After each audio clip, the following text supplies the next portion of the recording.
चलिए भाई, good afternoon, Radhe Radhe, जय श्री कृष्ण सभी साथियों को बहुत बहुत स्वागत है दोस्तों। एक बार फिर से आप सभी का आपके अपने YouTube प्लेटफॉर्म एमडी क्लासेस पर बहुत बहुत स्वागत है साथियों।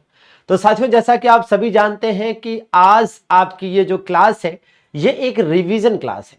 हम लोगों का जो विश्वास बैच है, बहुप्रतिष्ठित विश्वास बैच, जिस पर हजारों हजार लोगों ने विश्वास दिखाया है, इस विश्वास बैच में अभी तक हम लोगों ने पेड बैच में जो कुछ भी पढ़ाया है, इतिहास का परिचय, ठीक है, सिंधु घाटी सभ्यता, वैदिक काल, मगध साम्राज्य, मौर्य साम्राज्य, महाजनपद काल, तो इसी का आज साथियों रिवीजन है और इसी पर आधारित प्रश्नों को हम बढ़िया तरीके से करेंगे। अगले 1.5 घंटे, लगभग 1.5 घंटे के आसपास में, 1.5 से 2 घंटे में ये पूरा आपका रिवीजन कंप्लीट हो जाएगा। तो जरा एक बार कमेंट करके बताएंगे कि यहां पर कितने साथी ऐसे हैं जो विश्वास बैच से सीधे इस क्लास में आए हैं रिवीजन के लिए। और यह भी बात है कि हालांकि ज्यादातर बच्चों को रिवीजन की जरूरत नहीं भी हो सकता है, महसूस हो तो वो रिवीजन क्लास में ना भी आए। तो जिनको रिवीजन महसूस हुआ है कि हाँ भाई रिवीजन करना चाहिए, वे सभी लोग यहां पर इस क्लास में हैं। भाई पवन, रूपाली, अरविंद, अनीता, पुष्पा, रचना, बहुत बढ़िया भाई, गुड़िया रानी, अजय, धनंजय, रूपेश, बहुत बहुत स्वागत है भैया, मोस्ट वेलकम भैया अनुज। चलिए लेकर चलते हुए विनय बाबू सीधे आपको पहले प्रश्न की ओर, और ये रहा आज का पहला प्रश्न। चूंकि ये आपकी रिवीजन क्लास है तो थोड़ा स्पीड में चलेगी, रिवीजन क्लास है तो थोड़ी स्पीड में चलेगी। इतिहास के जनक के रूप में किसे जाना जाता है? तो हम सब जानते हैं साथियों कि हेरोडोटस ने एक बुक लिखी थी, याद है ना? हेरोडोटस ने एक बुक लिखी और इस बुक का नाम क्या था साथियों? इस बुक का नाम था हिस्टोरिका। क्या नाम था इस बुक का? हिस्टोरिका। और हिस्टोरिका बुक जो है, इसी में हिस्ट्री शब्द का प्रथम प्रयोग किया, हिस्ट्री शब्द का प्रथम प्रयोग साथियों इसी में किया गया था, ठीक है। और इसी वजह से साथियों हेरोडोटस को क्या कहा जाता है? इतिहास का पिता या इतिहास का जनक कहा जाता है। इन्हें साथियों प्रथम यूनानी इतिहासकार भी कह सकते हैं, मतलब यूनान के थे तो प्रथम यूनानी इतिहासकार आप कह सकते हैं। ऐसा क्वेश्चन भी एक बार पूछा गया है कि भाई पहला यूनानी इतिहासकार कौन था, और इतिहास को एक विषय के रूप में लोगों के सामने इन्होंने पेश किया। यहां पर आप अरस्तु देख सकते हैं। अरस्तु साथियों किसके जनक हैं? जीव विज्ञान अर्थात, है ना, बायोलॉजी के जनक हैं। और इसके अलावा साथियों इन्हें जंतु विज्ञान का भी जनक कहा जाता है, जंतु विज्ञान अर्थात जूलॉजी का जनक भी कहा जाता है। और इसके अलावा इन्हें साथियों राजनीति विज्ञान या राजनीति शास्त्र का भी जनक कहा जाता है, ठीक बात है। तो बिल्कुल भाई बायोलॉजी, जूलॉजी और राजनीति शास्त्र मतलब पॉलिटिकल साइंस के जनक भी अरस्तु हैं। चलिए ये बताइएगा जरा, कह रहे साथियों निम्नलिखित में से कौन सा जोड़ा सही है? ठीक है, तो क्या पहला पालतू जानवर घोड़ा था? नहीं, कुत्ता था, डॉग था, ठीक है ना। प्रथम प्रयोग किया गया जो औजार था वो कौन सा था साथियों? कुल्हाड़ी था, ठीक है। क्या था भैया? प्रथम जो प्रयोग किया गया औजार था कुल्हाड़ी था। प्रथम प्रयोग की गई धातु जो थी वो कौन सी थी साथियों? तांबा थी। क्या थी भैया? तांबा थी। अच्छा, तांबा कब इस्तेमाल की गई?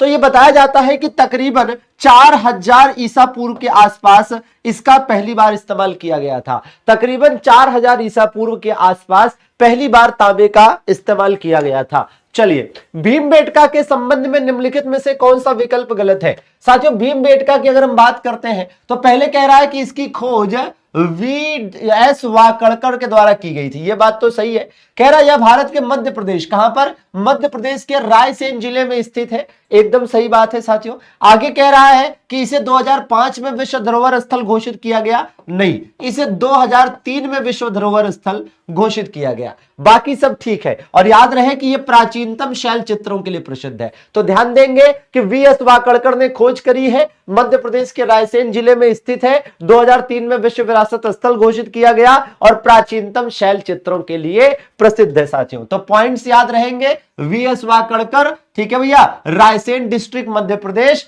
2003 में भाई इसको यूनेस्को वर्ल्ड हेरिटेज साइट घोषित किया गया। और ये किसके लिए फेमस है? ओल्डेस्ट रॉक पेंटिंग के लिए फेमस है, ओल्डेस्ट रॉक पेंटिंग के लिए फेमस है, ठीक बात है ना। चलिए ये बताइएगा जरा, तो हाँ जी बिल्कुल बिल्कुल भाई, क्या कह रहा है? मानव कंकाल के साथ कुत्ते का कंकाल समाधान, बुर्ज होम साथियों। याद करिए बुर्ज होम कहां से मिला है? बुर्ज होम साथियों कहां पर स्थित था? भाई ये जम्मू कश्मीर में स्थित था। और बुर्ज होम की बात करें साथियों तो यहां से गड्ढे, यहां जो है लोग गड्ढे में घर बनाकर रहते थे, बुर्ज होम में गड्ढे में घर बनाकर यहां पर लोग रहते थे। और इसे क्या कहा गया है? इसे साथियों गर्तावास कहा गया है। क्या कहा गया है साथियों? इसे गर्तावास कहा गया है। इसकी खोज किसके द्वारा की गई थी? तो डी टेरा और पीटरसन के द्वारा इसकी खोज की गई थी। साथियों यहां पर अलेक्जेंडर कनिंघम जो है ये आर्कियोलॉजिकल सर्वे ऑफ इंडिया के क्या है? फादर हैं, जनक हैं, ठीक है ना, जनक हैं साथियों। इन्होंने ही सिंधु सभ्यता का प्रथम उत्खनन इन्होंने कराया था। सिंधु सभ्यता या इंडस वैली सिविलाइजेशन, सिंधु सभ्यता या इंडस वैली सिविलाइजेशन का जो प्रथम एक्सकावेशन था, एक्सकावेशन अर्थात उत्खनन साथियों इन्होंने ही कराया था। उत्खनन सबसे पहले इन्होंने ही साथियों कराया था। तो याद रहे अलेक्जेंडर कनिंघम ने चूंकि इंडस वैली सिविलाइजेशन का सबसे पहले एक्सकवेशन कराया, that is why he is also known as father of archaeological survey of India. ठीक है, मोर्टिमर व्हीलर कौन है साथियों? इन्होंने बताया कि सिंधु सभ्यता के पतन का कारण बाहरी आक्रमण था। जॉन मार्शल कौन है साथियों? तो कहा जाता है कि आर्कियोलॉजिकल सर्वे ऑफ इंडिया के आधुनिक स्वरूप में स्थापना के बाद इसके जो पहले महानिदेशक हुए थे, महानिदेशक अर्थात डायरेक्टर जनरल, वो यही साथियों हुए थे, डायरेक्टर जनरल। तो first director general of archaeological survey of India was John Marshall, was John Marshall. तो जॉन मार्शल साथियों डायरेक्टर जनरल थे जिनके नेतृत्व में ही राय बहादुर दयाराम साहनी के द्वारा वर्ष 1921 में भाई सिंधु सभ्यता की, हड़प्पा की खोज की गई थी। चलिए ये बताएंगे भैया, बहुत बढ़िया भाई आकाश, काव्या बहुत बढ़िया, रचना बताएंगे भाई, बहुत बढ़िया, शानदार भाई विश्वजीत। कह रहा है भारतीय उपमहाद्वीप में कृषि के प्राचीनतम साक्ष्य कहां से प्राप्त हुए हैं? देखिए इस बात का ध्यान दीजिएगा, जैसे आपसे पूछे कि earliest evidence of agriculture in the Indian सब कॉन्टिनेंट, अगर यहां पर आप देखें कोल्डिहवा ऑप्शन में है तो फिर तो कोल्डिहवा ही आंसर होगा, कोई डाउट नहीं है, कोल्डिहवा ही आपका आंसर होगा 100%। ठीक है, जो कि साथियों कहां पर मिला है, कहां से प्राप्त हुआ है? बेलन घाटी से प्राप्त हुआ है। बेलन घाटी कहां पर साथियों? प्रयागराज में मौजूद है। कहां पर भैया? प्रयागराज में मौजूद है। लेकिन ध्यान रहे कि अगर ऑप्शन में आपको कोल्डिहवा ना मिले तो फिर आपका आंसर क्या हो जाएगा? आपका आंसर हो जाएगा लहुरा देव। ठीक है भैया, संत कबीर नगर उत्तर प्रदेश। इस बात का विशेष ध्यान दीजिएगा कि अगर ऑप्शन में कोल्डिहवा नहीं मिलता है, अगर ऑप्शन में कोल्डिहवा नहीं मिलता है तो फिर आंसर क्या हो जाएगा? लहुरा देव हो जाएगा, जो कि संत कबीर नगर उत्तर प्रदेश में है। ठीक बात है।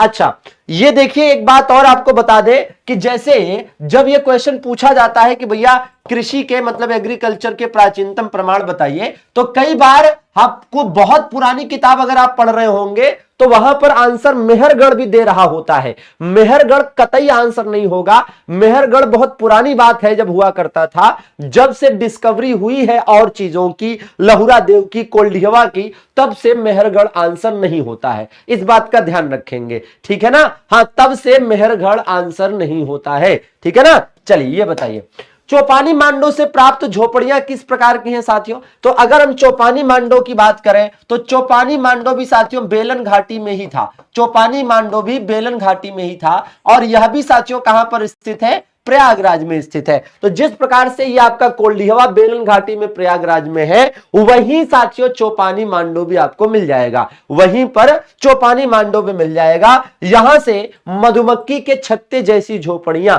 यहां से साथियों प्राप्त हुई हैं। ठीक है भैया ना। चलिए ये बताइए, सेशन को लाइक करते चलिएगा। आपके बेहतर और उज्जवल भविष्य के लिए तत्पर एमडी क्लासेस परिवार हमेशा आपके द्वारा। चलिए ये बताइए चिरांद साथियों, चिरांद कहां मिल जाएगा? चिरांद साथियों सारण जिले में मिल जाएगा। कौन सी डिस्ट्रिक्ट में साथियों? तो सारण डिस्ट्रिक्ट में मिल जाएगा। कहां पर? बिहार में मिल जाएगा, ठीक है ना। चलिए ये भी, हाँ ये भी पाषाण कालीन या प्रागैतिहासिक कालीन स्थल है, ठीक है। इनाम गांव की साथियों अगर हम बात करते हैं तो इनाम गांव कहां से प्राप्त होगा? इनाम गांव से साथियों एक्चुअली में क्या है कि कच्ची मिट्टी के घर, यहां से साथियों कच्ची मिट्टी के घर प्राप्त हुए हैं। कच्ची मिट्टी के घर के जो साक्ष्य हैं वो यहां से दोस्तों मिले हैं, ठीक है। कहां पर स्थित है ये? महाराष्ट्र से साथियों ये प्राप्त हुआ है। कहां से? महाराष्ट्र से, ठीक है। नवदा टोली का उत्खनन किसने कराया था? साथियों नवदा टोली की बात करें, ठीक है ना। नवदा टोली की अगर हम बात करें साथियों तो इसमें आप देख लेंगे कि नवदा टोली में क्या है कि भैया एच.डी. संकालिया के द्वारा इसका उत्खनन कराया गया। ये तो चलिए ठीक है, लेकिन यहां से मिला क्या है? यहां से साथियों मिले हैं चित्रित काले मृदभांड। क्या मिले हैं? चित्रित काले मृदभांड, ठीक है ना। चित्रित काले मृदभांड साथियों यहां से प्राप्त हुए हैं। अब चित्रित काले मृदभांड का मतलब क्या हो गया? मृदभांड का मतलब होता है मिट्टी से बनी हुई पॉट मिट्टी से बने हुए बर्तन, ठीक है ना, मतलब यह है कि काले कलर से, ब्लैक कलर से पेंट किए हुए, ठीक है, ब्लैक कलर से पेंट किए हुए मिट्टी के बर्तन के प्रमाण यहां से मिले हैं। ठीक बात है ना, इस चीज का ध्यान देंगे। और दूसरी बात कि अगर हम इसकी स्थिति की बात करते हैं साथियों, तो नर्मदा नदी के तट पर यह स्थित है, नर्मदा नदी के तट पर। और किस स्टेट में साथियों? मध्य प्रदेश में। तो on the bank of Narmada river located in Madhya Pradesh, located in Madhya Pradesh, इस बात का विशेष ध्यान देंगे। ठीक है ना। अच्छा, ये भाई साहब कुमार गणित, निमेश वाजपेयी निमेश वाजपेयी ने किसी भी प्रकार का कोई ऐसा डिस्कवरी नहीं किया है ना। प्रदीप वाकड़कर जैसा शब्द है ना कोई नहीं होता है। ठीक है, केवी व्हीलर जैसा भी कोई इतिहासकार नहीं रहा। तो इन बाकियों के ऑप्शन को जो आप एक्सप्लेन करने के लिए कह रहे हैं, क्या एक्सप्लेन कर दें अपनी तरफ से, क्या बता दे, बताओ बेटा। है, जहां जरूरत रहेगी वहां एक्सप्लेन किया जाएगा। जरूरत थोड़ा रहे कि चारों ऑप्शन को हर क्वेश्चन में एक्सप्लेन किया जाए, जहां जरूरत होगी वहां एक्सप्लेन किया जाएगा। ठीक है, पढ़ो, ध्यान दो। ठीक है, निम्नलिखित को मिलाएं। ठीक है, वो ऑप्शंस दिए गए हैं आपको कंफ्यूज करने के लिए। चलिए ये बताइए भैया। बिल्कुल, हाँ बिल्कुल, ये रिवीजन ही क्लास है, ये रिवीजन क्लास ही करा रहे हैं। ठीक है ना। हाँ जी, निम्नलिखित को मिलान करना है तो देखिए, आप देखेंगे यहां पर कि है क्या, कि जैसे ये शक युग है, तो शक युग को शुरू किया गया था 78 एडी में। किसके द्वारा स्टार्ट किया गया था भैया? ये कनिष्क के द्वारा स्टार्ट किया गया था। किसके द्वारा? कनिष्क ने अपने राज्यारोहण के उपलक्ष्य में शुरू किया था। इसी प्रकार से विक्रम संवत की बात करें तो विक्रम संवत साथियों 320 सॉरी, विक्रम संवत शुरू किया गया था 57 ईसा पूर्व में। कहीं कहीं इसका 58 ईसा पूर्व भी लिखा मिलता है। अच्छा, एक बात का ध्यान दीजिएगा, यहां एक करेक्शन करूंगा कि ये जो आपका, ठीक है, एक चीज का ध्यान रखना कि ये ईसवी है और ये ईसा पूर्व है ना। एग्जाम में कई बार यहां गड़बड़ी हो जाती है। तो विक्रम संवत साथियों किसने शुरू किया था? इसको शुरू किया था उज्जैन के स्थानीय राजा विक्रमादित्य फर्स्ट ने। ठीक है ना। हिजरी संवत साथियों शुरू किया गया जब पैगंबर मोहम्मद साहब ने भाई मक्का से मदीना की यात्रा की, पैगंबर मोहम्मद साहब ने साथियों। और गुप्त संवत 320 ईस्वी में जब चंद्रगुप्त फर्स्ट राजा हुए तो इन्होंने शुरू किया था। ठीक बात है। तो राइट आंसर हो जाएगा 4-3। ठीक है, 4-3-1-2 क्या हो जाएगा? 4-3-1-2। ठीक बात है। चलिए, तो बिल्कुल। और इसके अलावा कुछ और संवत की अगर हम बात करें तो एक आपको ध्यान रखना होता है, क्या? एक आपको ध्यान रखना होता है साथियों इलाही संवत का। इलाही संवत का ध्यान रखिए। और एक साथियों हर्ष संवत का ध्यान रखिए। ठीक है, हर्ष संवत 606, इलाही संवत 1583। ठीक है ना। और इसको स्टार्ट किया किसने? इसको स्टार्ट किया साथियों अकबर ने, और इसको स्टार्ट किया हर्षवर्धन ने अपने राज्यारोहण के उपलक्ष्य में। ठीक है ना। बस इतनी चीजें आपको ध्यान देनी है संवत के मामले में, कैलेंडर के मामले में। ठीक बात है ना। तो बिल्कुल आपको याद करना चाहिए। और कई बार यहां से क्या करते हैं भाई, ये भी पूछ लेते हैं कि दो संवत के बीच में कितना क्या है डिफरेंस है ईयर का। ठीक है। मक्का की उत्पत्ति कहां हुई थी बताइएगा जरा, मक्का की उत्पत्ति कहां पर हुई थी? ठीक है, आज नहीं उठेगा भैया मनीष बाबू, Monday to Saturday helpline number चलता है। चलिए जरा ध्यान दीजिएगा। तो मक्का की उत्पत्ति साथियों मध्य अमेरिका में हुई। और मध्य अमेरिका में भी कौन सा एरिया साथियों? मैक्सिको। कौन सा भैया? मैक्सिको। इस बात का ध्यान रखना, कहां साथियों? मैक्सिको। ठीक है। अच्छा, अगर हम बात करते हैं साथियों किसकी, पहली फसल की बात करें तो पहली फसल कौन सी थी? पहली फसल साथियों थी जौ, मतलब बार्ले। दूसरी फसल कौन सी थी? गेहूं, मतलब व्हीट। ठीक है ना। तीसरी फसल कौन सी थी साथियों? तीसरी फसल थी चावल, मींस राइस। ठीक है ना। तो इस बात का ध्यान रखिएगा, इस बात का ध्यान रखेंगे कि जौ, गेहूं, चावल। और देखिए इसमें एक अक्षर है तो पहली फसल, इसमें दो अक्षर है तो दूसरी फसल, इसमें तीन अक्षर है तो तीसरी फसल। ठीक है। अच्छा, अब आप देखेंगे कि इनकी उत्पत्ति सबसे पहले कहां हुई, तो ये मूलतः साथियों कहा जाता है कि मूलतः किरथर पहाड़ी पर उगाया गया। मूलतः कहां पर? किरथर पहाड़ी। ठीक है, मूलतः कहां पर इसको उगाया गया? मूलतः किरथर पहाड़ी पर इसे उगाया गया। और अगर किरथर पहाड़ी ऑप्शन में ना मिले तो पश्चिम मध्य एशिया बताएंगे। क्या बताएंगे? पश्चिम मध्य एशिया में इसे पहली बार उगाया गया, ऐसा बताएंगे। और चावल की बात करें तो साथियों चावल का तो सीधा चाइना है। ठीक है ना। तो चावल, च से चावल, च से चाइना, ऐसे याद हो जाता है। च से चावल, च से चाइना, ऐसे याद हो जाता है। और जौ और गेहूं ये दोनों मूलतः किरथर पहाड़ी या पश्चिम मध्य एशिया में पहली बार उगाया गया। ठीक बात है ना। चलिए अगले प्रश्न की तरफ चलें दोस्तों। ये देखिए, बाकी आप जानते हैं कि कपास साथियों, कपास का उत्पादन पहली बार किस सभ्यता में हुआ था? तो सिंधु वासियों ने पहली बार इसे उगाया था। सिंधु काल में पहली बार उत्पादन इसका किया गया था। सिंधु काल में पहली बार ठीक है, उगाया गया था। इस बात का भी ध्यान रखना है कि सिंधु काल में पहली बार इसे उगाया गया था साथियों। तो इसका जो फर्स्ट कल्टीवेशन हुआ था, it was in Indus valley civilization, it was in Indus valley civilization. और इस तरह से साथियों कपास मूल रूप से भारत की फसल है। अब एक बात और ध्यान दीजिए कि क्या इस आधार पर आप ये नहीं कह सकते कि सिंधु वासियों की मुख्य नगदी फसल कौन सी थी? इनकी मुख्य नगदी फसल कौन सी थी? मतलब कैश क्रॉप्स, ठीक है ना। तो इनकी जो मुख्य नगदी फसल थी साथियों, जो इनकी मेन कैश क्रॉप्स थी, कौन सी थी भैया? तो ये थी साथियों कपास। कपास मीन्स कॉटन, कपास का मतलब कॉटन। और इस वजह से साथियों एक बात और ध्यान रखें कि कॉटन की उपस्थिति की वजह से ये लोग कपड़ा उद्योग बहुत अच्छा चलाते थे। मतलब इनके समय में टेक्सटाइल इंडस्ट्री जो है काफी अच्छी चलती थी, ठीक है ना। तो सिंधु सभ्यता का सबसे विकसित उद्योग कौन सा था? कपड़ा उद्योग था, ठीक है ना। सिंधु सभ्यता का, इंडस वैली सिविलाइजेशन का सबसे विकसित उद्योग कौन सा था? कपड़ा उद्योग था। क्यों? क्योंकि कपड़ा उद्योग में कॉटन चाहिए और कॉटन इनके द्वारा सबसे पहले उगाया गया, ठीक है ना। बिल्कुल सफेद सोना होता है भैया कपास। हाँ जी, कपास जो कि कपासी मिट्टी या काली मिट्टी या रेगुर मिट्टी या रेगुड़ मिट्टी या लावा मिट्टी में होता है, ठीक है। हाँ, सबसे ज्यादा इस प्रकार की मिट्टी महाराष्ट्र में मिलती है। किस काल में सिंधु सभ्यता को रखा जा सकता है साथियों? तो सिंधु सभ्यता को आद्य ऐतिहासिक काल में रखा जाता है। किस काल में? आद्य ऐतिहासिक काल में रखा जाता है, ठीक है। क्यों? क्योंकि आद्य ऐतिहासिक काल वो होता है जिसमें, आद्य ऐतिहासिक काल वो होता है कि जिसमें मानव को भाषा का ज्ञान, मतलब लैंग्वेज का ज्ञान था, है ना, लिपि का ज्ञान भी था, ठीक है ना। और इसके द्वारा लिखित साक्ष्य भी लिखे गए, मतलब इसके द्वारा रिटन एविडेंसेस छोड़े गए हैं, लेकिन आज तक इन्हें पढ़ा नहीं जा सका है, रीड नहीं किया जा सका है। तो आद्य ऐतिहासिक काल वह काल है जिसमें मानव के द्वारा, इंसान के द्वारा पढ़ा लिखा जा सकता था, लेकिन जो कुछ भी उसे छोड़ा गया है लिखकर, वो आज के लोग नहीं पढ़ पाए। मतलब लिपि इनकी भाव चित्रात्मक थी। और प्रश्न भी कह रहा है कि what is proto historic period, ठीक है ना। हाँ जी, तो ये क्वेश्चन भी यही है कि आद्य ऐतिहासिक काल क्या है। तो आप अभी जो हमने बताया वही बताइए कि वह काल जिसमें पुरातात्विक और लिखित साक्ष्य दोनों मिले हैं, लेकिन लिखित साक्ष्यों को पढ़ा नहीं जा सका है, लिखित साक्ष्यों को पढ़ा नहीं जा सका है साथियों, ठीक है ना। पशुपालन का सबसे प्राचीन प्रमाण, भाई पशुपालन की शुरुआत मध्य पाषाण काल में हुई थी। कब हुई थी साथियों?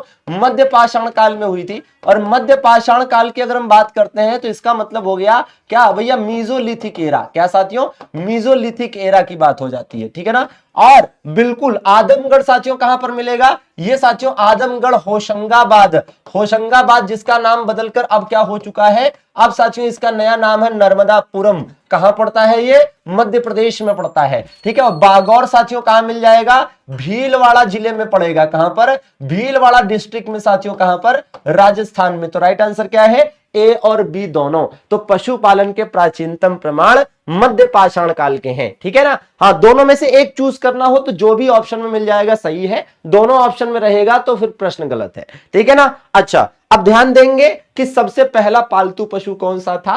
कुत्ता था, ठीक है ना।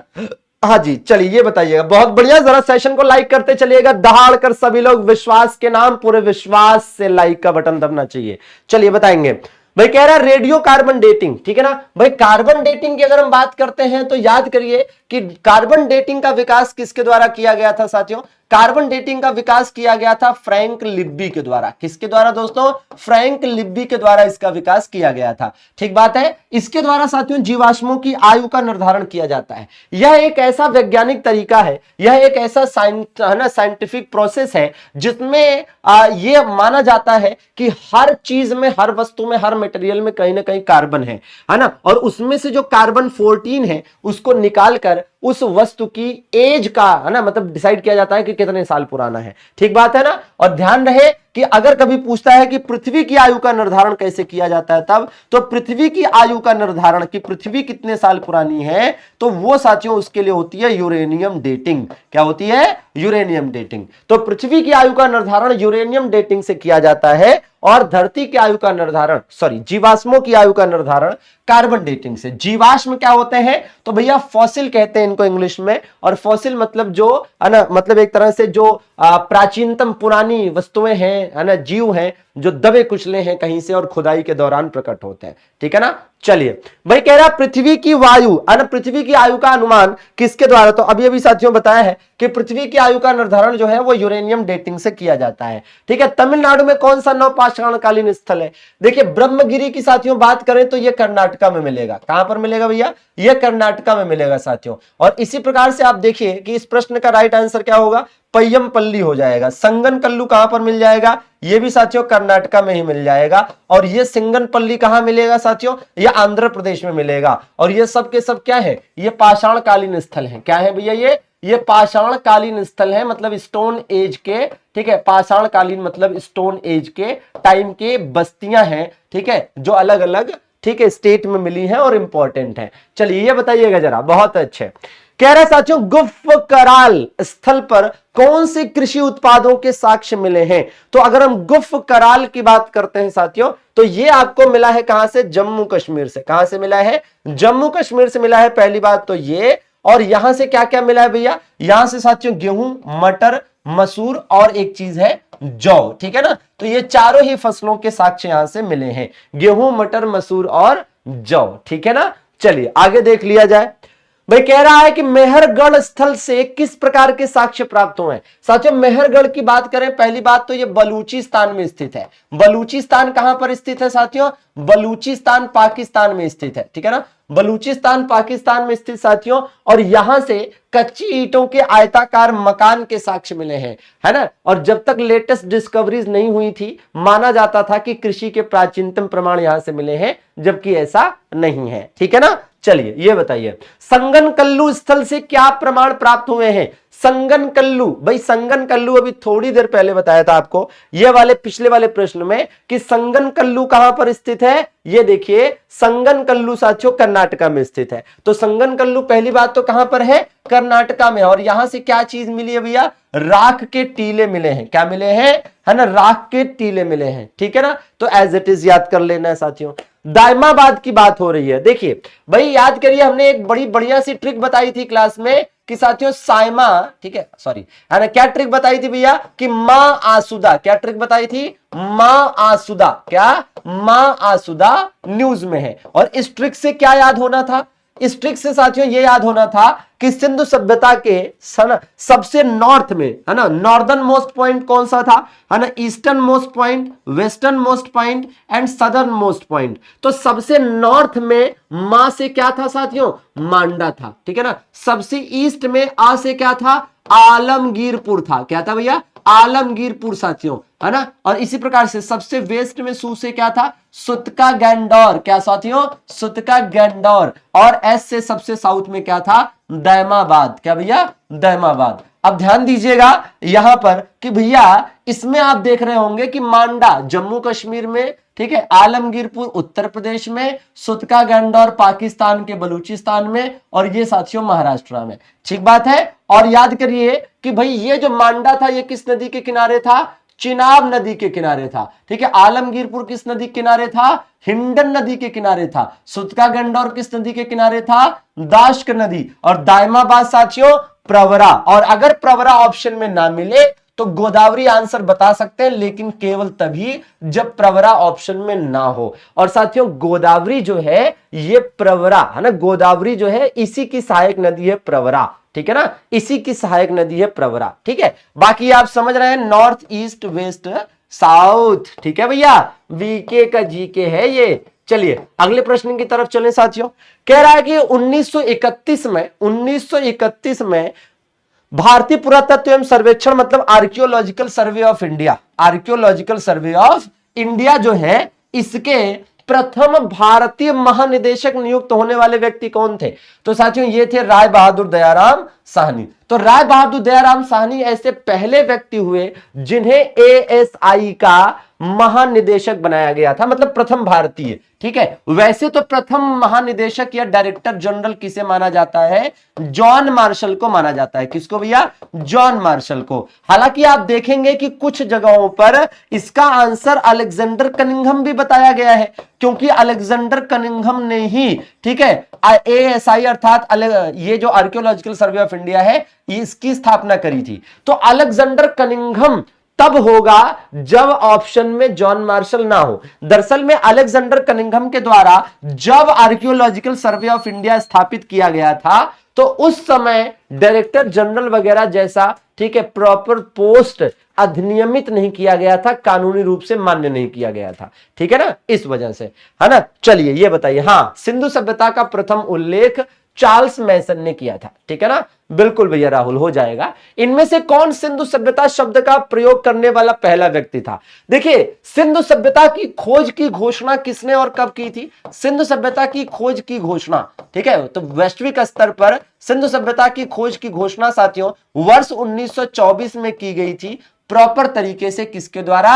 जॉन मार्शल के द्वारा। तो जॉन मार्शल वो पहले व्यक्ति थे जिन्होंने वर्ष 1924 में दुनिया को बताया कि मुबारक हो, सिंधु सभ्यता की खोज हो गई है। ठीक है ना। हालांकि सिंधु सभ्यता की बात कर रहे हैं आप, तो इसका प्रथम उल्लेख, मतलब पहली बार इसे मेंशन करने वाले जो थे वो थे चार्ल्स मैसन। कौन थे भैया?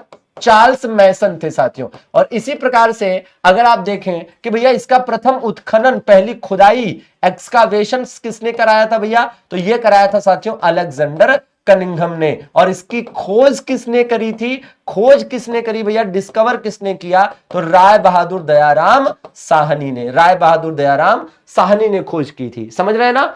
इस बात का ध्यान देंगे। और इसे सिंधु सभ्यता क्यों कहते हैं? तो आप समझ सकते हैं कि सिंधु सभ्यता इसलिए कहते हैं क्योंकि ज्यादातर जो शुरुआत में खोजी गई बस्तियां थी, ठीक है, स्थल थे, वो सिंधु और उसकी नदी घाटी में स्थित थे। ठीक बात है ना। चलिए अगले प्रश्न की तरफ चलें। और सबसे पहले हड़प्पा नाम का स्थल खोजा गया था, इसलिए इसको हड़प्पा सभ्यता भी कहते हैं। ठीक है, चलिए, तो जितने भी विश्वास बैच से नियमित रूप से पढ़ने वाले हमारे साथी हैं, उन सभी के आंसर एकदम तड़ातड़ सही आ रहे हैं भैया। चलिए बताइएगा, सिंधु घाटी सभ्यता का सबसे दक्षिणी स्थल कौन सा था? तो ये तो पहले ही बताया जा चुका है भैया, सुतका गैंडोर। ठीक है ना। और इसकी ट्रिक भी हम आपको दे चुके हैं कि भैया सिंधु सभ्यता का, ठीक है, अच्छा, सबसे दक्षिणी पूछ रहा है, सबसे दक्षिणी दैमाबाद, सबसे दक्षिणी दैमाबाद। यहां पर हमने आपको ट्रिक दी है कि ये देखिए दैमाबाद सबसे दक्षिणी है, सबसे पश्चिमी सुतका गैंडोर, सबसे पूर्वी आलमगीरपुर, सबसे उत्तरी मांडा। ठीक है ना। तो यही ट्रिक आपके कई जगह पर काम आ जाएगी। ठीक है, चलिए, कह रहा है सिंधु सभ्यता का विस्तार। अब साथियों सिंधु सभ्यता के विस्तार की अगर हम बात करते हैं, ठीक है ना, हाँ जी, सिंधु सभ्यता के विस्तार की बात करें तो देखिए नॉर्थ से लेकर साउथ तक का विस्तार कितना था? ठीक है, एक तो ये पॉइंट है। और दूसरा पॉइंट क्या है? दूसरा पॉइंट है कि भैया वेस्ट टू ईस्ट का विस्तार कितना था? वेस्ट टू ईस्ट का विस्तार कितना था? ठीक है, तो ये वाला जो विस्तार था ये कितना था? 1400 किलोमीटर था। और ये वाला जो विस्तार था ये ज्यादा था, कितना था? 1600 किलोमीटर था। ठीक बात है। तो इस बात का ध्यान रखेंगे कि भैया जो इसकी चौड़ाई, मतलब ये वाला विस्तार था ये ज्यादा था। ठीक है ना। हाँ जी, बिल्कुल। तो पश्चिम से पूरब का विस्तार उत्तर से दक्षिण की तुलना में ज्यादा था। और रही बात इसके विस्तार की, इसके आकार की, तो वो भैया ट्रायंगुलर टाइप का था, मतलब है ना, कैसा था? त्रिभुजाकार टाइप का। ठीक है ना। हाँ जी, चलिए ये बताएंगे भाई। कह रहा निम्नलिखित में से कौन सा सिंधु घाटी सभ्यता के खोजकर्ता से सही ढंग से, मतलब लोथल की खोज एस रंगनाथ राव ने की थी।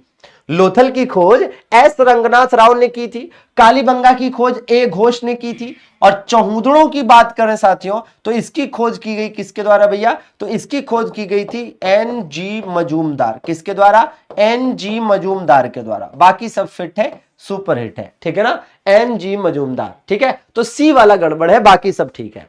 लोथल एक प्राचीन सभ्यता स्थल किस नदी के किनारे स्थित है ना? लोथल किस नदी के किनारे था? अब याद करिए, एक बढ़िया सी ट्रिक हमने आपको क्लास में बताई थी, और उस ट्रिक के माध्यम से आप में से मैक्सिमम लोगों को हर स्थल की नदियां याद हो गई होंगी जो इंपॉर्टेंट है। ठीक है ना। तो लोथल, तो याद करिए, लोथल के लिए हमने एक शब्द बताया था लोभी। ठीक है ना। हालांकि एक बढ़िया सी ट्रिक बताई थी पूरी। तो लोभी, तो लो से लोथल और भ से भोगवा नदी। ठीक है ना, भोगवा नदी। और याद करिए कि घग्गर नदी के किनारे कौन सा प्रसिद्ध स्थल था भैया? कालीबंगा था। क्या था? कालीबंगा था, ठीक है। और यमुना नदी और सरस्वती नदी के किनारे ऐसा कोई प्रसिद्ध स्थल की बात स्पष्टता से नहीं मिलती है, ठीक है। चलिए ये देखिए, चौहूदड़ों की पहली बार खुदाई किसने कराई थी? तो चौहूदड़ों की साथियों पहली बार खुदाई किसने कराई थी बताएंगे, जॉन मार्शल। तो आप जानते हैं कि जॉन मार्शल आर्कियोलॉजिकल, भाई जॉन मार्शल ने सिंधु सभ्यता की खोज की घोषणा की थी, सिंधु सभ्यता की खोज की घोषणा की थी, है ना। सिंधु सभ्यता की खोज की घोषणा इन्होंने करी थी, खोज की घोषणा। और इनके द्वारा घोषणा कब की गई थी एग्जैक्टली? ये घोषणा 1924 में ही की गई थी। राखाल दास बनर्जी ने मोहनजोदड़ो की खोज की थी 1922 में, मोहनजोदड़ो की खोज की थी ना 1922 में, ठीक है। इसका आंसर ये है। और एम एस वत्स जो आपको यहां पर दिख रहे हैं, ये कौन है भैया? तो एम एस वत्स जो है, ऐसा आप देखेंगे तो भैया इनके द्वारा गुजरात में स्थित रंगपुर जो है, गुजरात में स्थित रंगपुर जो है उसकी खोज इनके द्वारा की गई थी, गुजरात में स्थित जो रंगपुर है, ठीक है ना। चलिए बिल्कुल अगले प्रश्न की तरफ चलें।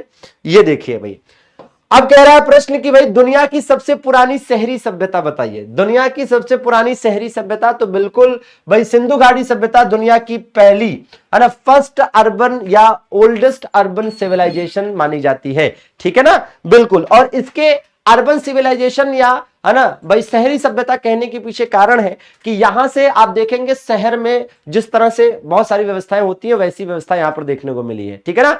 बाकी आप सब जानते हैं कि आपकी एनटीपीसी की तैयारी में धार देने के लिए, आपको पूरी तरह से मजबूत करने के लिए एक पीवाईक्यू की सीरीज भी चल रही है। डेली शाम को 4 बजे जीएस के पीवाईक्यूज कराए जा रहे हैं, जिसमें एंशिएंट मेडाइवल हो चुका है, मॉडर्न हिस्ट्री के पीवाईक्यूज चल रहे हैं। आप में से कितने लोग इस क्लास में रेगुलर रहते हैं, जरा एक बार कमेंट करके बताएं।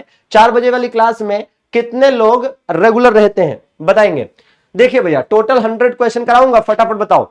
भाई कह रहा है कि सूची 1 को सूची 2 से मिलान करें, ठीक है। तो हड़प्पा साथियों किस नदी के किनारे था? रावी नदी के किनारे। मोहनजोदड़ो सिंधु नदी के किनारे। लोथल भोगवा और कालीबंगा घग्गर। मतलब 1 2 3 4, माता रानी की जय जयकार। ये भी बताओ दमदार, बहुत अच्छे बहुत अच्छे। हाँ जी भाई, बहुत बढ़िया भाई विश्राम जी, बहुत बढ़िया बहुत बढ़िया, शानदार शानदार। हाँ जी बताइए भाई, बहुत अच्छे बहुत अच्छे। कह रहे साथियों, आलमगीरपुर एक सिंधु घाटी सभ्यता स्थल निम्नलिखित में से किस नदी के किनारे था? आलमगीरपुर साथियों भाई सिंधु सभ्यता का सबसे पूर्वी स्थल था, उत्तर प्रदेश के गाजियाबाद, उत्तर प्रदेश के मेरठ जिले में, सॉरी मेरठ जिले में स्थित है। हिंडन किसकी सहायक नदी है पता है? ये तो यमुना की सहायक नदी है। किसकी भैया? यमुना की सहायक है साथियों, है ना। और आप देखेंगे कि हिंडन के नाम पर एक हिंडन एयरबेस भी है गाजियाबाद में। उत्तर प्रदेश के गाजियाबाद में एक हिंडन एयरबेस भी स्थित है, ठीक है। ये देखिए, रंगपुर नगर किस नदी के निकट स्थित था भैया? रंगपुर साथियों गुजरात में स्थित था, रंगपुर गुजरात में स्थित था। यहां से चावल के साक्ष्य मिले हैं, चावल, ठीक है। चावल के साक्ष्य हालांकि लोथल से भी मिले हैं, ठीक है। चावल के साक्ष्य लोथल से भी मिले हैं। और इसीलिए मैं एक ट्रिक बताता हूं कि रंग लो चावल, रंग लो चावल। इसका फायदा क्या है? रंग दे बसंती चोला, है। रंग से हो जाएगा रंगपुर, लो से हो जाएगा लोथल, लो से लोथल हो जाएगा। और इन दोनों जगहों से क्या मिला है? चावल के साक्ष्य मिले हैं, ठीक है भैया। तो राइट आंसर क्या बन रहा है इसका? भाई ये हो जाएगा आपका मादर नदी। कौन सी साथियों? मादर नदी, ठीक है। अच्छा, अब यहां ध्यान दीजिए कि अगर हम बात करते हैं सतलज, तो सतलज नदी के किनारे कौन सा प्रसिद्ध स्थल था? रोपड़, ठीक है। घग्गर के किनारे कौन सा था साथियों? कालीबंगा। क्या था भैया? कालीबंगा। अब जरा एक चीज का ध्यान दीजिए, क्या कि भाई सिंधु नदी के किनारे 3 प्रसिद्ध स्थल कौन से थे? याद करिए भैया। तो भैया यहां पर था मोहनजोदड़ो, मोहनजोदड़ो साथियों। और क्या था भैया? याद करिए जरा, चौहूदड़ो भी था, ठीक है ना, चौहूदड़ो भी था साथियों। और क्या था? कोट दीजी भी। और ये ट्रिक में हमने आपको याद कराया था, ठीक है ना। तो बिल्कुल याद रखेंगे, मोहनजोदड़ो, चौहूदड़ो और कोट दीजी, ये तीनों ही सिंधु नदी के किनारे हैं। और सिंधु नदी के किनारे हैं तो भैया 3 के तीनों पाकिस्तान में है, 3 के तीनों पाकिस्तान में है ना। एक बार तो ऐसा भी क्वेश्चन आया था ना, निम्नलिखित में से कौन सा स्थल जो है पाकिस्तान में नहीं है? तो ये तीनों पाकिस्तान में है, एक जो है भारत वाला दिया था, ठीक है। ये बताएंगे। हाँ जी, आ रहा है भाई, आ रहा है भाई वर्षा। हड़प्पा सभ्यता किस युग की थी? हड़प्पा सभ्यता या सिंधु सभ्यता की अगर हम बात करते हैं, हड़प्पा सभ्यता या सिंधु सभ्यता की बात करते हैं, तो ये साथियों किस काल की थी? ये थी साथियों आपकी कांस्य युगीन, नवपाषाण युग, परापाषाण। अब देखिए इनमें के इसके आधार पर आप बताएंगे तो कांस्य युगीन थी, ठीक है। और वैसे आप क्या कहेंगे, वैसे आप कहेंगे आद्य ऐतिहासिक काल की। किसकी भैया, आद्य ऐतिहासिक काल की थी, ठीक है ना। ऐसे क्या थी, ऐसे आप बताएंगे कि आद्य ऐतिहासिक काल की थी। और जरा ध्यान दीजिएगा कि हड़प्पा सभ्यता में जो कांसा बनाया गया, कांसा मतलब क्या भैया, तो कांसा जो है इसको आप कह सकते हैं ब्रॉन्ज, क्या कह सकते हैं, ब्रॉन्ज। तो ब्रॉन्ज कैसे बना था, तांबा, तांबा मतलब कॉपर लिया गया और इस कॉपर में क्या मिक्स किया गया, टिन मिक्स किया गया, क्या भैया, टिन जो है इसमें मिक्स कर दिया गया। तो तांबा और टिन मिलाकर बनाया गया कांसा, तांबा और टिन मिलाकर बनाया गया कांसा, ठीक बात है ना। चलिए ये बताइए जरा, किस स्थल के एक कब्रिस्तान से, किस स्थल के एक कब्रिस्तान से कलश समाधान का साक्ष्य मिला है, कलश समाधान का साक्ष्य साथियों मिला हुआ है। तो ये साथियों मिला है सुरकोटदा से। सुरकोटदा ऐसे देखेंगे तो गुजरात राज्य में स्थित है और यहां से घोड़े के अस्थि पंजर भी मिले हैं, घोड़े के अस्थि पंजर भी साथियों मिले हैं, घोड़े के अस्थि पंजर। हालांकि घोड़ों की उपलब्धता फिर भी संदिग्ध है, ऐसा माना जाता है कि सिंधु घाटी सभ्यता में घोड़े नहीं थे, ठीक है ना। चलिए बिल्कुल बिल्कुल एक एक करके पढ़ते चलिए और पूरा रिवीजन बढ़िया से होता चलेगा। कह रहा है साथियों कहां से क्या मिला है, तो हड़प्पा से है ना मिला हुआ है R37 नाम का कब्रिस्तान, मिला है कि नहीं, R37 नाम का कब्रिस्तान मिला है। लोथल से साथियों गोदीवाड़ा मिला है, कालीबंगा से जुता हुआ खेत मिला है और मोहनजोदड़ो से नर्तकी की मूर्ति मिली है। तो 1 2 4 3, क्या भैया 1 2 4 3, ठीक बात है। चलिए ये बताइए जरा, तो बहुत अच्छे लगे रहेंगे और बिल्कुल मेहनत जारी रखनी चाहिए क्योंकि इस बार तैयारी अच्छी होनी चाहिए। चलिए भैया, बहुत बढ़िया भाई कुमार जी, सोनम, अनुराधा, सोहन, अरे वाह भाई, धनंजय, दिनेश, गुड़िया रानी, संजू, वरुण, काजल, रंजीत, बताओ भैया। भाई कह रहा है हड़प्पा सिंधु घाटी सभ्यता में पवित्र पशु, भाई कौन सा था पवित्र पशु, याद करिए। इसके लिए हमने एक ट्रिक भी बताई थी कि वह पशु भागा, वह पशु भागा। और इस ट्रिक से क्या होना था भाई, इस ट्रिक से बड़े आसानी से आपका यह होना था कि पशु से क्या हो गया था, पशु से हो गया पशुपतिनाथ, क्या हो गया, पशु से हो गया पशुपतिनाथ।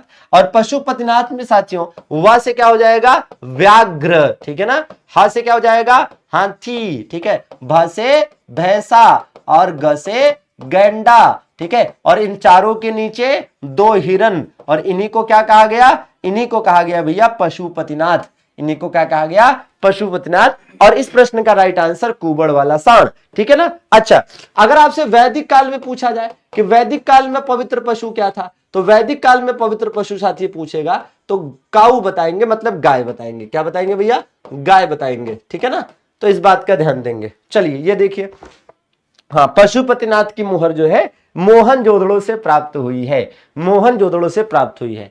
किस हड़प्पा कालीन स्थल से नृत्य मुद्रा वाली स्त्री, जो कांसे की नर्तकी की मूर्ति वाली बात है, तो कांसे की नर्तकी की मूर्ति कहां से मिली है भैया, मोहनजोदड़ो से मिली है। कहां से, मोहनजोदड़ो से साथियों। मोहनजोदड़ो से साथियों एक धान्यागार प्राप्त हुआ है और ये जो धान्यागार है इसे आप क्या कह सकते हैं, इसे आप कह सकते हैं साथियों ग्रेट ग्रेनरी कह सकते हैं, ठीक है, ग्रेट ग्रेनरी। इसको आप साथियों वृहद अन्नागार भी कह सकते हैं। बता इसलिए रहा हूं क्योंकि ये साथियों सिंधु सभ्यता का सबसे बड़ा है ना, बड़ी इमारत है, ठीक है। मतलब कह सकते हैं कि largest building of Indus valley civilization, largest building of Indus valley civilization, ठीक है ना। हाँ मतलब सिंधु सभ्यता की सबसे बड़ी इमारत यही थी, सिंधु सभ्यता की सबसे बड़ी इमारत साथियों यही थी, ठीक है ना। तो ये भी इंपॉर्टेंट है, एज इट इज नोट कर लेंगे, ठीक है भैया।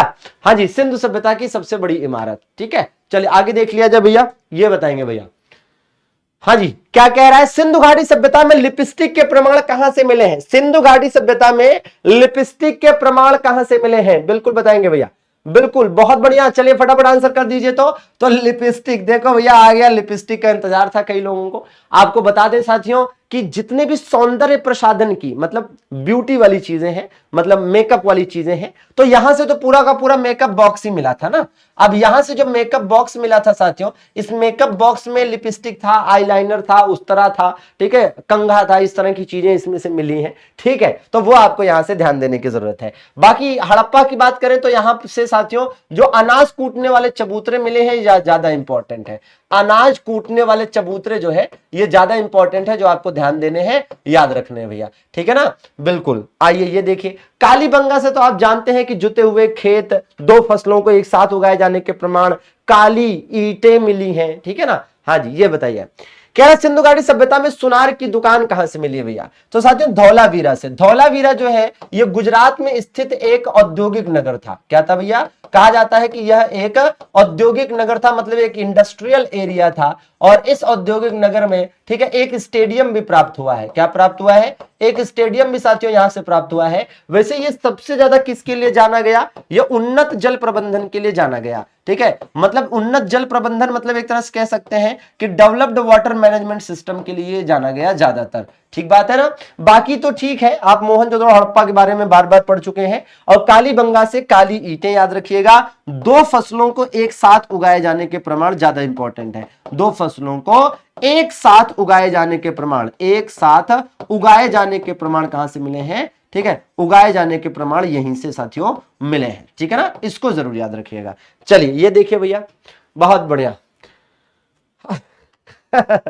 सिंधु घाटी सभ्यता का क्षेत्रफल लगभग कितना था? सिंधु घाटी सभ्यता का क्षेत्रफल बताएंगे भाई? प्रियंका, धीरज, राधे, रजनीश, मोनू, रेखा, शन, बताओ भैया। बहुत अच्छे। तो भैया लगभग 15 लाख वर्ग किलोमीटर। ठीक है ना, लगभग 15 लाख वर्ग किलोमीटर। चलिए ये बताइए जरा, तो भाई कह रहा है सिंधु घाटी सभ्यता का आकार किस प्रकार का था? तो ये तो आपको याद होगा कि बताया था कि भैया आयताकार आकार था, रेक्टेंगुलर, सॉरी आयताकार नहीं भाई, त्रिभुजाकार। कैसा आकार था? लगभग त्रिभुजाकार। लगभग त्रिभुजाकार था, एग्जैक्टली त्रिभुज तो नहीं बना था। ठीक है, लगभग त्रिभुजाकार इसका जो है ना आकार था। सिंधु घाटी सभ्यता की अत्यधिक उन्नत जल प्रबंधन। उन्नत जल प्रबंधन मतलब एक तरह से कह लीजिए कि highly advanced water management system था।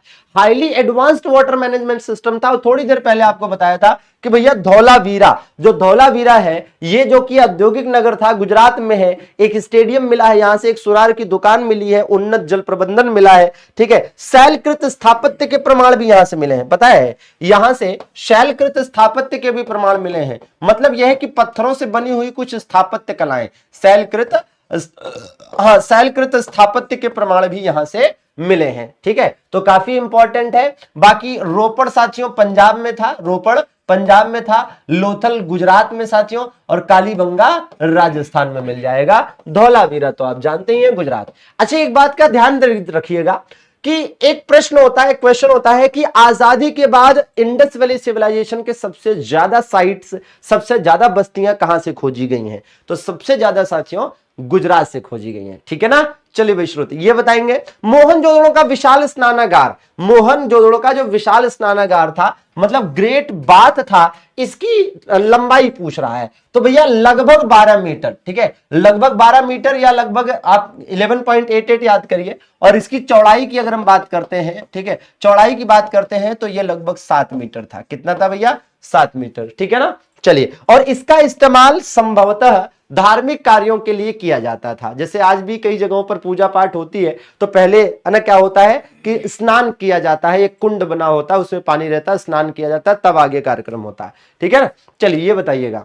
कह रहा हड़प्पा समाज की संरचना किस प्रकार की थी? तो साथियों मात्र सत्तात्मक। देखिए भारत के इतिहास में मात्र सत्तात्मक या मैट्रियार्कल सोसाइटी केवल दो ही है।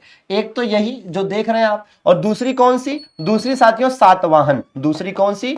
जो सातवाहन थे। बस सातवाहन डायनेस्टी आपने पढ़ी होगी या आगे आप पढ़ेंगे। ठीक है, तो केवल यही दो ऐसे थे जो मात्र सत्तात्मक समाज था। और अगर आप कहते हैं मात्र सत्तात्मक या मैट्रियार्कल, तो इसका सीधा सा मतलब होता है कि ऐसी सोसाइटी जहां पर महिलाओं का महत्व ज्यादा था। ठीक है, माताओं के नाम से बच्चे जो है ज्यादा जाने जाते थे। ठीक है, हाँ मतलब महिला प्रधान समाज था एक तरह से कह सकते हैं। ठीक है ना, चलिए बताइए भाई सिंधु घाटी सभ्यता के निवासी किस प्रकार के आहार का सेवन करते थे भैया?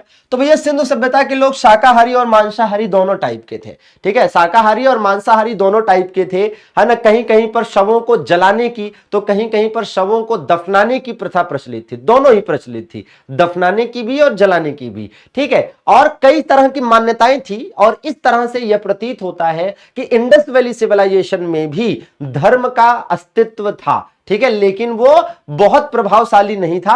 आपस में लोग धर्म के लिए नहीं लड़ते थे जैसे आजकल लड़ जाते हैं।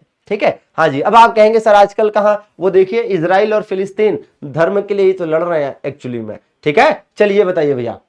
कह रहा है साथियों जॉन मार्शल के अनुसार सिंधु घाटी सभ्यता के पतन का मुख्य कारण। देखिए भाई मॉर्टिमर व्हीलर ने क्या बताया? मॉर्टिमर व्हीलर का कहना था कि जो बाहरी आक्रमण हुआ उसकी वजह से खत्म हुआ, ठीक है ना। हाँ जी, देखिए ऐसा है कि सिंधु घाटी सभ्यता पूरी तरह से खत्म हुई, इंडस वैली सिविलाइजेशन पूरी तरह से डिस्ट्रॉय हुई, और उसके बाद एक नई सिविलाइजेशन आई जिसे आप वैदिक सिविलाइजेशन भी कह सकते हैं, आर्य सिविलाइजेशन, ठीक है। तो इन्होंने भूकंप बताया, मतलब अलग अलग लोगों ने अपने अलग अलग मत दिए हैं। जैसे जॉन मार्शल का कहना था कि भूकंप से खत्म हुआ, मोर्टिमर व्हीलर का कहना था कि बाहरी आक्रमण से हुआ, ठीक है। और एक आप देखेंगे कि नाम है अर्नेस्ट मैके करके, क्या नाम है, अर्नेस्ट मैके करके एक नाम है। इन्होंने साथियों बताया कि भैया बाण से, है ना, बाण की वजह से ऐसा हुआ, ठीक है। तो सब अपना अपना बताते रहे, धार्मिक असहमति टाइप का तो किसी ने नहीं बताया, ठीक है ना। तो ये चीज है। वैसे ज्यादातर इतिहासकार बाण वाले मामले से, फ्लड वाले मामले से ज्यादा सहमत है। चलिए बताइए भैया। हाँ जी, कह रहा मॉर्टिमर व्हीलर, तो अभी भी बताया कि भैया मॉर्टिमर व्हीलर, याद करने का जुगाड़ क्या है, याद करने का जुगाड़ साथियों ये है कि मॉर्टिमर मतलब मोर्टार, मोर्टार जो होता है, मोर्टार गोला बारूद जैसा होता है, उसको फेंक कर मारा जाता है। तो भैया जाहिर सी बात है कि मोर्टार से क्या करते हैं, मोर्टार से आक्रमण करते हैं, ठीक है। तो ऐसे आप याद कर सकते हैं, ठीक है। उत्तर वैदिक संस्कृति का काल, देखिए आप सब जानते हैं कि जैसे अगर हम वैदिक पीरियड की बात करें तो यहीं से टाइम पीरियड वाले क्वेश्चन आने शुरू होते हैं, ठीक है ना। तो वैदिक पीरियड की बात करें साथियों तो ये 1500 से 600 बीसी का होता है, और इसमें भी साथियों दो है, एक तो है ऋग्वैदिक पीरियड, जो ऋग्वैदिक पीरियड है, ठीक है, एक तो ऋग्वैदिक पीरियड है और दूसरा जो है उत्तर वैदिक पीरियड है, ठीक है ना, उत्तर वैदिक पीरियड है। मतलब ये कि यहां पर हो जाएगा ऋग्वैदिक पीरियड स्टार्टिंग वाला, और दूसरा हो जाता है पोस्ट वैदिक पीरियड, ठीक है ना, पोस्ट वैदिक पीरियड जो बाद वाला है। तो ये हो जाता है साथियों 1500 से 1000, 1500 से 1000 बीसी, और ये हो जाता है 1000 से 600 बीसी, ठीक है ना। तो ये चीज आपको ध्यान देनी है। और इसमें क्या होता है कि जहां पर ये 1000 खत्म हुआ और जहां पर ये 1000 शुरू हुआ, यहीं पर लोहे की खोज हो गई, डिस्कवरी ऑफ आयरन, ठीक है, लोहे की खोज हो गई, मतलब डिस्कवरी ऑफ आयरन हो गई। कहां से भैया, अतरंजी खेड़ा से। और इस तरह से ये होता है, इस तरह से ये होता है कि भैया यही 1000 ईसा पूर्व से आयरन, है ना, एज शुरू हुआ, ठीक है ना। तो जो आयरन एज है, लौह युग है, ठीक है, लोहे का इस्तेमाल है, वो 1000 ईसा पूर्व से शुरू हुआ। और यहीं से जो ग्रामीण सभ्यता थी, जो रूरल सिविलाइजेशन थी, वो क्या हुई, वो अर्बन सिविलाइजेशन की ओर बढ़ने लगी। ठीक बात है ना। तो इस बात को ध्यान रखना है कि यहीं से, है ना, ग्रामीण सभ्यता शहरी सभ्यता की ओर बढ़ने लगी। ठीक बात है, तो इस बात का ध्यान रखेंगे, ठीक है। चलिए अभी आगे बताएंगे कि आपको पीडीएफ कहां से प्राप्त हो सकती है, अभी पढ़ लीजिए। उत्तर वैदिक काल में लोहे के साक्ष्य कहां से मिले थे, अतरंजी खेड़ा। एग्जैक्ट डेट याद रखिएगा, 1000 ईसा पूर्व। अच्छा, अगर आपसे पूछा जाए, एक बार ये क्वेश्चन पूछा गया है कि लोहे के विशाल भंडार कहां पर मौजूद थे, ठीक है, लोहे के विशाल भंडार कहां पर मौजूद थे, ठीक है, मतलब largest reserve of iron was, ठीक है ना, हाँ, इन मगध, ठीक है ना। तो इस बात का ध्यान रखेंगे कि जो लार्जेस्ट रिजर्व था आयरन का, वो कहां पर था, मगध में था। कहां पर था भैया, मगध में था, ठीक है।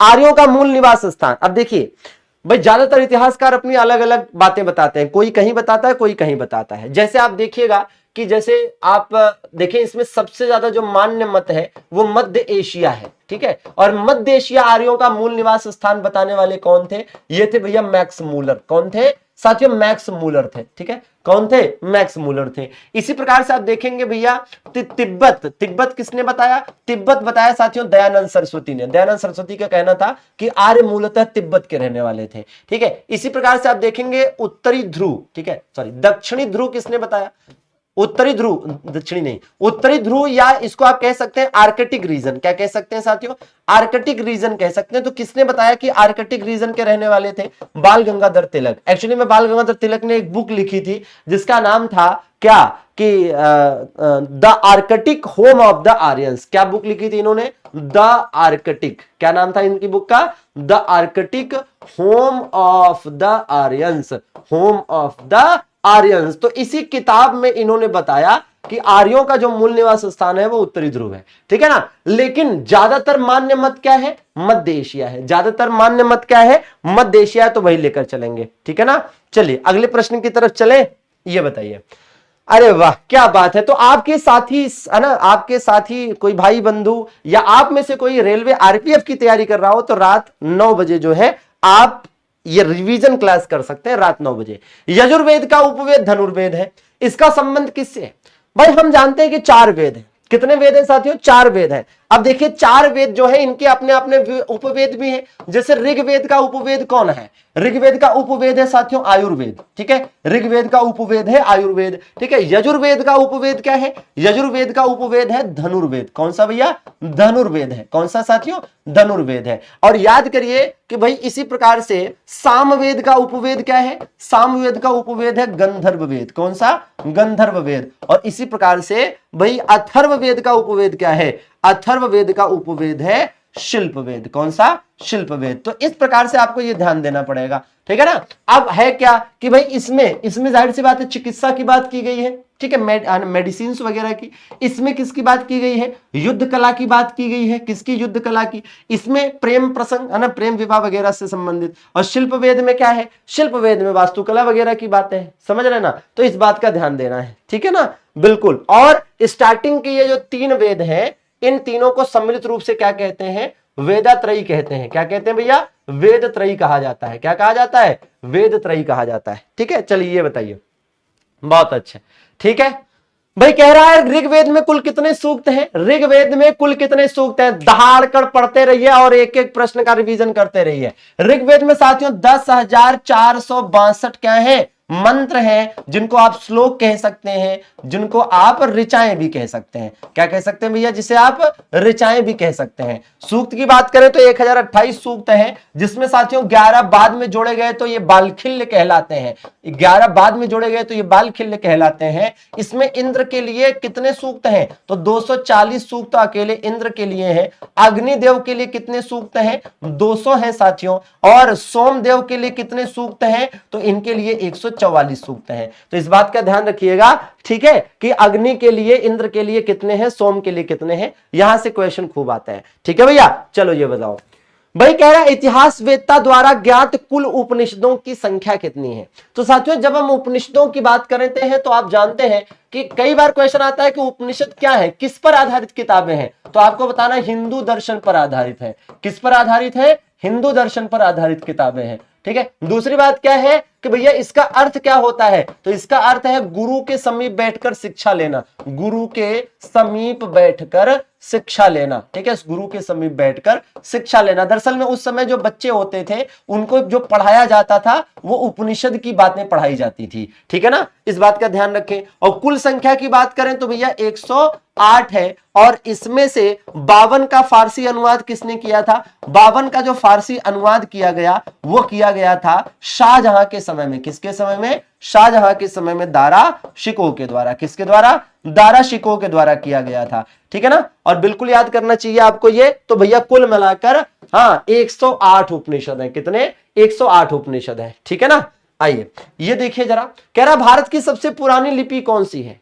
और भारत की सबसे पुरानी लिपि में आपको यह भी बता दें कि ऋग्वेद की लिपि भी यही थी। ऋग्वेद की बात करें तो ऋग्वेद किस भाषा में, किस लैंग्वेज में लिखा गया? तो भैया संस्कृत लैंग्वेज में लिखा गया। किसमें? संस्कृत लैंग्वेज में। लेकिन किस लिपि में लिखा गया, किस स्क्रिप्ट में लिखा गया? तो इसकी लिपि साथियों क्या थी? इसकी लिपि थी ब्राह्मी। क्या थी? ब्राह्मी लिपि थी। और इसी वजह से साथियों ब्राह्मी भारत की सबसे पुरानी लिपि है। भारत में जितनी भी लिपियां हैं मैक्सिमम इन्हीं से, इसी से विकास हुआ है। यहां तक कि देवनागरी लिपि का विकास भी, देवनागरी लिपि का जो विकास है, देवनागरी लिपि का जो विकास है वो भी ब्राह्मी लिपि से ही हुआ है, ठीक है ना। और इस तरह से आप देखेंगे कि ऋग्वेद दुनिया की, भारत ही नहीं दुनिया की पहली प्रमाणिक बुक है। दुनिया की पहली प्रमाणिक बुक भी मानी जाती है ना। दुनिया की पहली प्रमाणिक बुक मानी जाती है, ठीक है। चलिए ये बताइएगा, बहुत अच्छे भाई क्या कह रहा है, ठीक है ना, ठीक है। हाँ भाई कह रहा है ऋग्वेद का 9वां मंडल, किस मंडल में क्या है? तो सब आप जानते हैं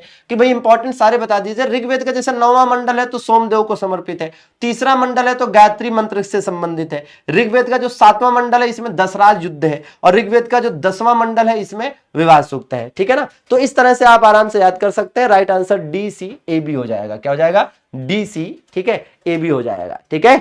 अच्छा, तो बिल्कुल याद करने की जरूरत है कि किस, है ना भाई, मंडल में क्या है। टोटल 10 मंडल है। आपको बताया था कि तीसरा मंडल इंपॉर्टेंट है, गायत्री मंत्र है। चौथा इंपॉर्टेंट है, एग्रीकल्चर से रिलेटेड है। सातवां इंपॉर्टेंट है, दशराज युद्ध है। नौवां मंडल इंपॉर्टेंट है, सोमदेव है। और 10वें मंडल में नदी सूक्त, विवाह सूक्त और पुरुष सूक्त है, जिसमें विवाह के प्रकार और वर्ण व्यवस्था के बारे में भी बताया गया है। ठीक है, तो आप देख सकते हैं भैया, ऋग्वेद को कितने पार्ट में बांटा गया है? 10 पार्ट में बांटा गया है, जिसे मंडल कहते हैं, है ना। महाभारत को कितने पार्ट में बांटा गया है? 18 पार्ट में बांटा गया, जिसे पर्व कहते हैं। रामायण को 7 पार्ट में बांटा गया है, जिसे कांड कहते हैं। और अर्थशास्त्र को 15 पार्ट में बांटा गया है, जिसे अधिकरण कहते हैं। ठीक है ना, जिसे अधिकरण कहते हैं। तो ध्यान रखेंगे, यह भी काफी इंपॉर्टेंट है। ये बताइए, महाभारत के रचनाकार कौन है भैया? महाभारत के रचनाकार कमेंट करके जरूर बताना भैया, सेशन कैसा लग रहा है, कंटेंट में कितना दम है। और हाँ, अगर आपके काम की चीज है तो नोट करते चलना। महाभारत के रचनाकार कौन है भैया? तो वेद व्यास। अच्छा, वेदों का संकलन करता भी इन्हीं को माना जाता है। वेदों का संकलन करता, वेदों का संकलन करता भी इन्हीं को माना जाता है। ठीक है, वेदों का संकलन करता वेद व्यास। इन्हें और क्या कहा जाता है? इन्हें साथियों कृष्ण द्वैपायन भी कहा जाता है। क्या कहा जाता है इन्हें? इन्हें कृष्ण द्वैपायन भी कहा जाता है, कृष्ण द्वैपायन। ठीक है ना, अच्छी। चलिए, और तुलसीदास के द्वारा रामचरितमानस लिखी गई थी। क्या लिखी गई थी? रामचरितमानस लिखी गई थी। ठीक है, रामचरितमानस। ठीक है, और वाल्मीकि जी के द्वारा रामायण, वाल्मीकि जी के द्वारा रामायण। ठीक है ना, चलिए बताइए भैया। हाँ जी, कह रहा साथियों, किस वेद के भजनों को होत्री द्वारा सुनाया गया था? देखिए ऐसा है, ऋग्वेद में जो भी मंत्र हैं, जो भी भजन है, उनको सुनाने वाला, उनको बोलने वाला, उनको उच्चारित करने वाला, ठीक है, जो पुरोहित होता है, उसको साथियों होत्र कहते हैं। ठीक है ना, या होता कह लेते हैं, या कहीं कहीं होता लिखा रहता है। ठीक है, अथर्ववेद का साथियों जो होता है, उसको क्या कहते हैं? ब्रह्मा कहते हैं। ठीक है, इसी प्रकार से सामवेद के मंत्रों का उच्चारण करने वाला उद्गाता कहलाता है। और इसी प्रकार से यजुर्वेद के मंत्रों का उच्चारण करने वाला अर्ध्वर्यु कहलाता है। क्या? अर्ध्वर्यु कहलाता है। समझ रहे हैं ना? तो कहने का तात्पर्य यहां पर क्या है कि भाई ऋग्वेद में जो मंत्र लिखे हैं, जो श्लोक लिखे हैं, उसको जो बोलेगा वो होता है। ठीक है, जो अथर्ववेद में मंत्र लिखे हैं, उसको बोलने वाला ब्रह्मा है। ठीक है, ये बोलने वाला मतलब उसको, है ना, उच्चारित करने वाला, पाठ करने वाला। ठीक है ना, ये बात है। ये देखिए जरा, निम्नलिखित में से ऋग्वेद के तीसरे मंडल के लेखक कौन है? भाई किस मंडल के लेखक कौन है? तो जैसे आप यहां पर आप देखेंगे, एकदम एग्जैक्टली आपको समझ में आएगा। जैसे गृह सम्मत भार्गव है, तो इनके द्वारा साथियों जो दूसरा मंडल था वो इनके द्वारा लिखा गया था। जो कण्व वंश के ऋषि हैं, तो कण्व वंश के ऋषियों के द्वारा साथियों 8वां मंडल लिखा गया।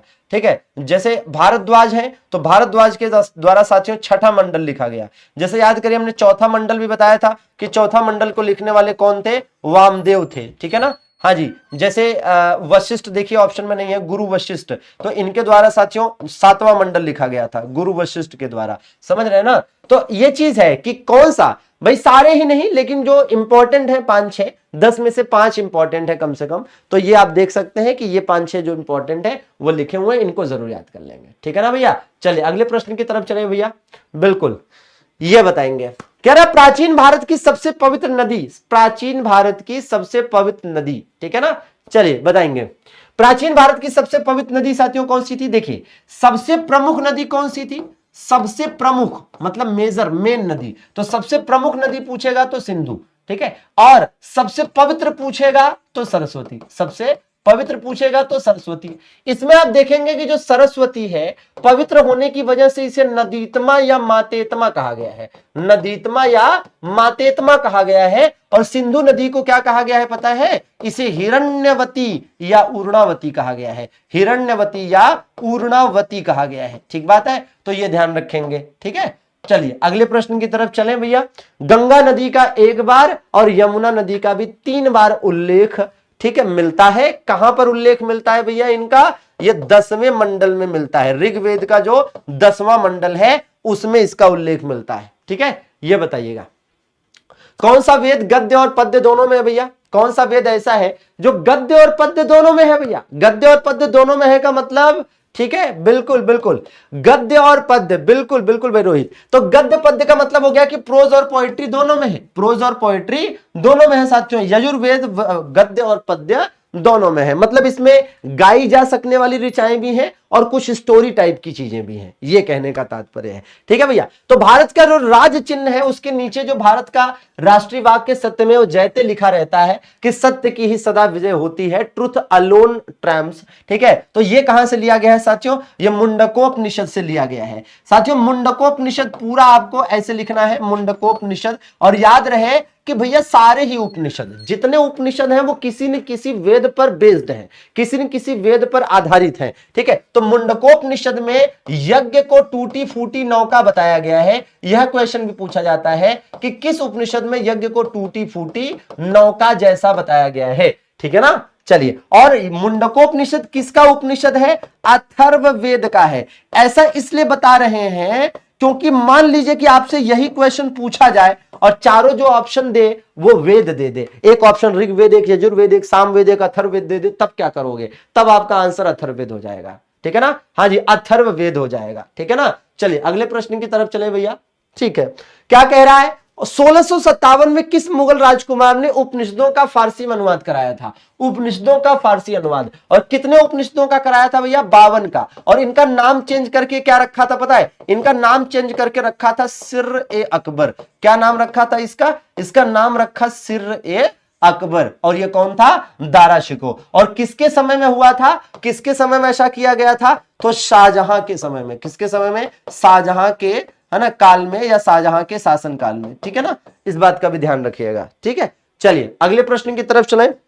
हाँ जी, बहुत बढ़िया, सेशन को लाइक करते चलेंगे, लाइक वाला बटन दबाने में कंजूसी एकदम नहीं होना चाहिए। बताइए फटाफट, कठोपनिषद साथियों, याद करिए कई सारे उपनिषद, जितने भी इंपॉर्टेंट उपनिषद हैं, लगभग 5 या 6 ऐसे उपनिषद है जो इंपॉर्टेंट है कि उसमें क्या लिखा हुआ है, इसकी पूरी लिस्ट हमने आपको दी थी विश्वास बैच में। तो खैर इसका राइट आंसर आपको पता ही होगा, यम नचिकेता संवाद, यम और नचिकेता संवाद। चलिए ये बताइएगा भैया, कह रहा है साथियों 4 आश्रमों का सबसे पहला उल्लेख। भाई 4 आश्रम का मतलब क्या है, जैसे पहला आश्रम क्या है भाई, पहला है ब्रह्मचर्य। ठीक है, ब्रह्मचर्य, जिसमें इंसान क्या करता है, ब्रह्मचर्य जीवन व्यतीत करता है, मतलब शादी विवाह जिसमें नहीं हुई रहती 0 से 25 साल। ठीक है ना, हाँ। अब इसके बाद क्या होता है, इसके बाद साथियों आता है गृहस्थ आश्रम। कौन सा, गृहस्थ आश्रम आता है जिसमें शादी विवाह होते हैं, बाल बच्चे होते हैं। ठीक है ना, 26 साल से लेकर 50 साल। ठीक है ना, इसके बाद क्या आता है भैया, वानप्रस्थ आता है। ठीक है, वानप्रस्थ आता है जिसमें अब जो है घर गृहस्थी हो जाता है, अब बच्चों के बच्चे होने लगते हैं। ठीक है ना, तो 51 से लेकर 75 साल। ठीक है, और उसके बाद वाला साथियों आता है सन्यास, जिसमें सन्यास ग्रहण करना है मोक्ष प्राप्ति के लिए, तब करना है। ठीक है ना, तो ये चीज होती है। ठीक है, तो ये 4 आश्रम है। और याद करें कि इन चारों आश्रमों का जो पहली बार उल्लेख मिलता है, इन चारों आश्रमों का चारों आश्रमों का पहली बार उल्लेख तो जबालोपनिषद में है। ठीक है ना, चारों आश्रमों का पहली बार उल्लेख जबालोपनिषद में है, लेकिन पहली बार आश्रमों का पहली बार, ठीक है, पहली बार उल्लेख कहां मिला है, किसमें, छांदोग्य उपनिषद में। लेकिन छांदोग्य उपनिषद जो है उसमें 3 ही आश्रमों का उल्लेख है, केवल 3 आश्रमों का उल्लेख है, इस बात का ध्यान रखेंगे। ठीक है ना, केवल 3 आश्रमों का इसमें उल्लेख किया गया है छांदोग्य उपनिषद में, और जबालोप ने चारों का। ठीक है, बाकी कठोपनिषद बताई दिया था, यम नचिकेता संवाद है, महाभारत आप जानते हैं। चलिए ये बताइए भैया, बहुत बढ़िया भाई। कह रहे कुसीदिन, भाई कुसीदिन देखिए, एक होता है कुसीदिन और एक होता है कुसिद। ठीक है ना, याद करिए कुसिद किसे कहा गया, कुसिद का मतलब होता है ऋण। ठीक है, कुसिद का मतलब क्या होता है, ऋण। अब अगर कुसिद का मतलब ऋण होता है तो कुसीदिन का मतलब क्या होगा, ऋणदाता होगा। कुसिद का मतलब ऋण होता है तो कुसीदिन का मतलब क्या होगा, ऋणदाता होगा। ठीक है भाई, चलिए भाई, निकिता, श्रुति, पूजा बहुत बढ़िया, काजल, अरे वाह, मृदुला, ऋतु, चांदनी बहुत बढ़िया भाई, रंजीत शानदार भाई, अनुराग बहुत बढ़िया भाई, रोहित, रूपेश बहुत अच्छा भैया, बहुत बढ़िया बहुत बढ़िया बहुत बढ़िया, लगे रहो। चलो ये बताओ जरा, सूची 1 को सूची 2 से मिलान करना है, फटाफट आंसर देंगे भाई। देखिए इसमें क्या है, आराम से आप कर लेंगे। वर्षा के देवता, वर्षा का देवता कौन था, इंद्र। ये युद्ध के नेता भी थे और वर्षा के देवता भी थे, युद्ध के नेता भी थे, वर्षा के देवता भी थे। ठीक है, प्रकाश के देवता कौन थे, तो आप जानते ही हैं कि अग्नि। ठीक है, यज्ञ के देवता कौन है, तो यज्ञ के देवता हो जाएंगे सोम। कौन हो जाएंगे भैया, एक मिनट, यज्ञ के देवता बृहस्पति होंगे, यज्ञ के देवता बृहस्पति होंगे, और वनस्पति के जो देवता होंगे वो कौन होंगे, ये सोमदेव होंगे। ठीक है ना, तो बिल्कुल राइट आंसर क्या हो जाएगा भैया, ये हो जाएगा DCAB। क्या हो जाएगा, DCAB। ठीक है, चलिए, और इंपॉर्टेंट देवताओं को याद करना ही पड़ेगा। हालांकि सबसे प्रमुख देवता पूछे तो इंद्र बताएंगे, पुरंदर बताएंगे। सबसे प्रमुख देवता इंद्र या पुरंदर बताएंगे। उत्तर वैदिक काल का सबसे प्रमुख देवता पूछे तो प्रजापति बताएंगे। ठीक है, चलिए पूषण, पूषण साथियों, पूषण की अगर हम बात करें तो ये साथियों ऋग्वैदिक काल की अगर आप देखेंगे, ऋग्वैदिक काल की बात करेंगे, ऋग्वैदिक काल में आप देखेंगे तो ऋग्वैदिक काल में पूषण कौन थे? ये पशुओं के देवता थे, ठीक है ना। लेकिन जब आप उत्तर वैदिक काल में जाएंगे, पोस्ट वैदिक पीरियड में जाएंगे, तो उत्तर वैदिक काल में पूषण क्या हो गए? शूद्रों के देवता हो गए। क्या हो गए? शूद्रों के देवता हो गए। तो क्या से क्या हो गए वही वाला कि क्या से क्या हो गए, देखते देखते उन्होंने सोचा कि यार है ना, पशुओं के देवता रहने से अच्छा है कि ठीक है शूद्रों के देवता बना जाए। ठीक है, चलिए ये बताइए ऋग्वेद में कुल कितने सूक्त हैं? तो ये तो आपको बताया जा चुका है कि ऋग्वेद में सूक्तों की संख्या 1028 है। मंडल की संख्या कितनी है? 10 है। और श्लोक या ऋचाएं या मंत्रों की संख्या 10,462 है ना। कुछ जगहों पर 10,462 के बजाय कुछ और भी मिल जाता है। ठीक है, आप फिलहाल ये याद करिए। ठीक है, चलिए बहुत बढ़िया, शानदार, जिंदाबाद। तो तैयार है ना, तैयारी आपकी शानदार होनी चाहिए। एनटीपीसी के लिए जो पीवाईक्यूज का सेशन चल रहा है डेली शाम को 4 बजे, ये जरूर करिएगा। ठीक है ना, ये जरूर आप इसको शामिल होइए। देखिए क्या होता है कि पीवाईक्यूज पढ़ने के लिए जब आप यहां पर आते हैं तो एक तो जितने भी आपके एनटीपीसी में पहले क्वेश्चन पूछे गए वो हम आपको कराते हैं। ठीक है, तो आपको पता चलता है कि क्वेश्चन कैसा है। दूसरा उसका एनालिसिस कराते हैं, डिटेल कराते हैं, तो आपको चीजों का अंदाजा लगता है कि किस तरह से चीजें करनी है। चलिए ये बताइए जरा, ठीक है ना भाई, क्या कह रहा है भैया? हाँ, वायु के देवता, बहुत अच्छे, पवन पुत्र हनुमान, ठीक है, मारुति नंदन। ये बताइए वाजपेयी यज्ञ किस प्रकार का यज्ञ था भैया? तो ये शक्ति प्रदर्शन के लिए किया जाने वाला यज्ञ था। ठीक है, एक चीज का ध्यान दीजिएगा, राज्यभिषेक के समय कौन सा यज्ञ होता था? राज्यभिषेक के समय, तो अगर हम राज्यभिषेक की बात करते हैं कि राज्यभिषेक के समय जो यज्ञ होता था वो राजसूय यज्ञ होता था। कौन सा होता था? राजसूय यज्ञ होता था। साम्राज्य विस्तार के लिए किया जाने वाला यज्ञ कौन सा था भाई? साम्राज्य विस्तार हेतु, साम्राज्य विस्तार के लिए किया जाने वाला जो यज्ञ था, ठीक है, साम्राज्य विस्तार के लिए किया जाने वाला जो यज्ञ था वो कौन सा था? ये अश्वमेध यज्ञ था। ठीक है ना, अश्वमेध यज्ञ। और आप जानते हैं कि जैसे पुष्यमित्र शुंग ने 2 अश्वमेध यज्ञ कराए, सातकर्णी प्रथम ने कराए, समुद्रगुप्त ने कराए। ठीक है ना, तो भैया ये चीज का ध्यान रखना है। चलिए ये देखिए भाई, उपनिषद शब्द का अर्थ क्या होता है? उपनिषद के बारे में सारी चीजें बता चुके हैं। उपनिषद का अर्थ क्या है? गुरु के समीप बैठकर शिक्षा लेना। गुरु के समीप बैठकर शिक्षा लेना। अभी आप गुरु के समीप बैठकर शिक्षा ले पाते हैं? इतनी दूर बैठे हुए हैं, है ना। चलिए जरा एक बार कमेंट करिए, जरा देखें कौन कितना दूर बैठा है भाई। एक बार कमेंट करें कि देखें जरा कौन कितना निकट या दूर बैठा है भाई। यहां पर उपनिषद का मतलब क्या है? गुरु के पास बैठकर शिक्षा लेना।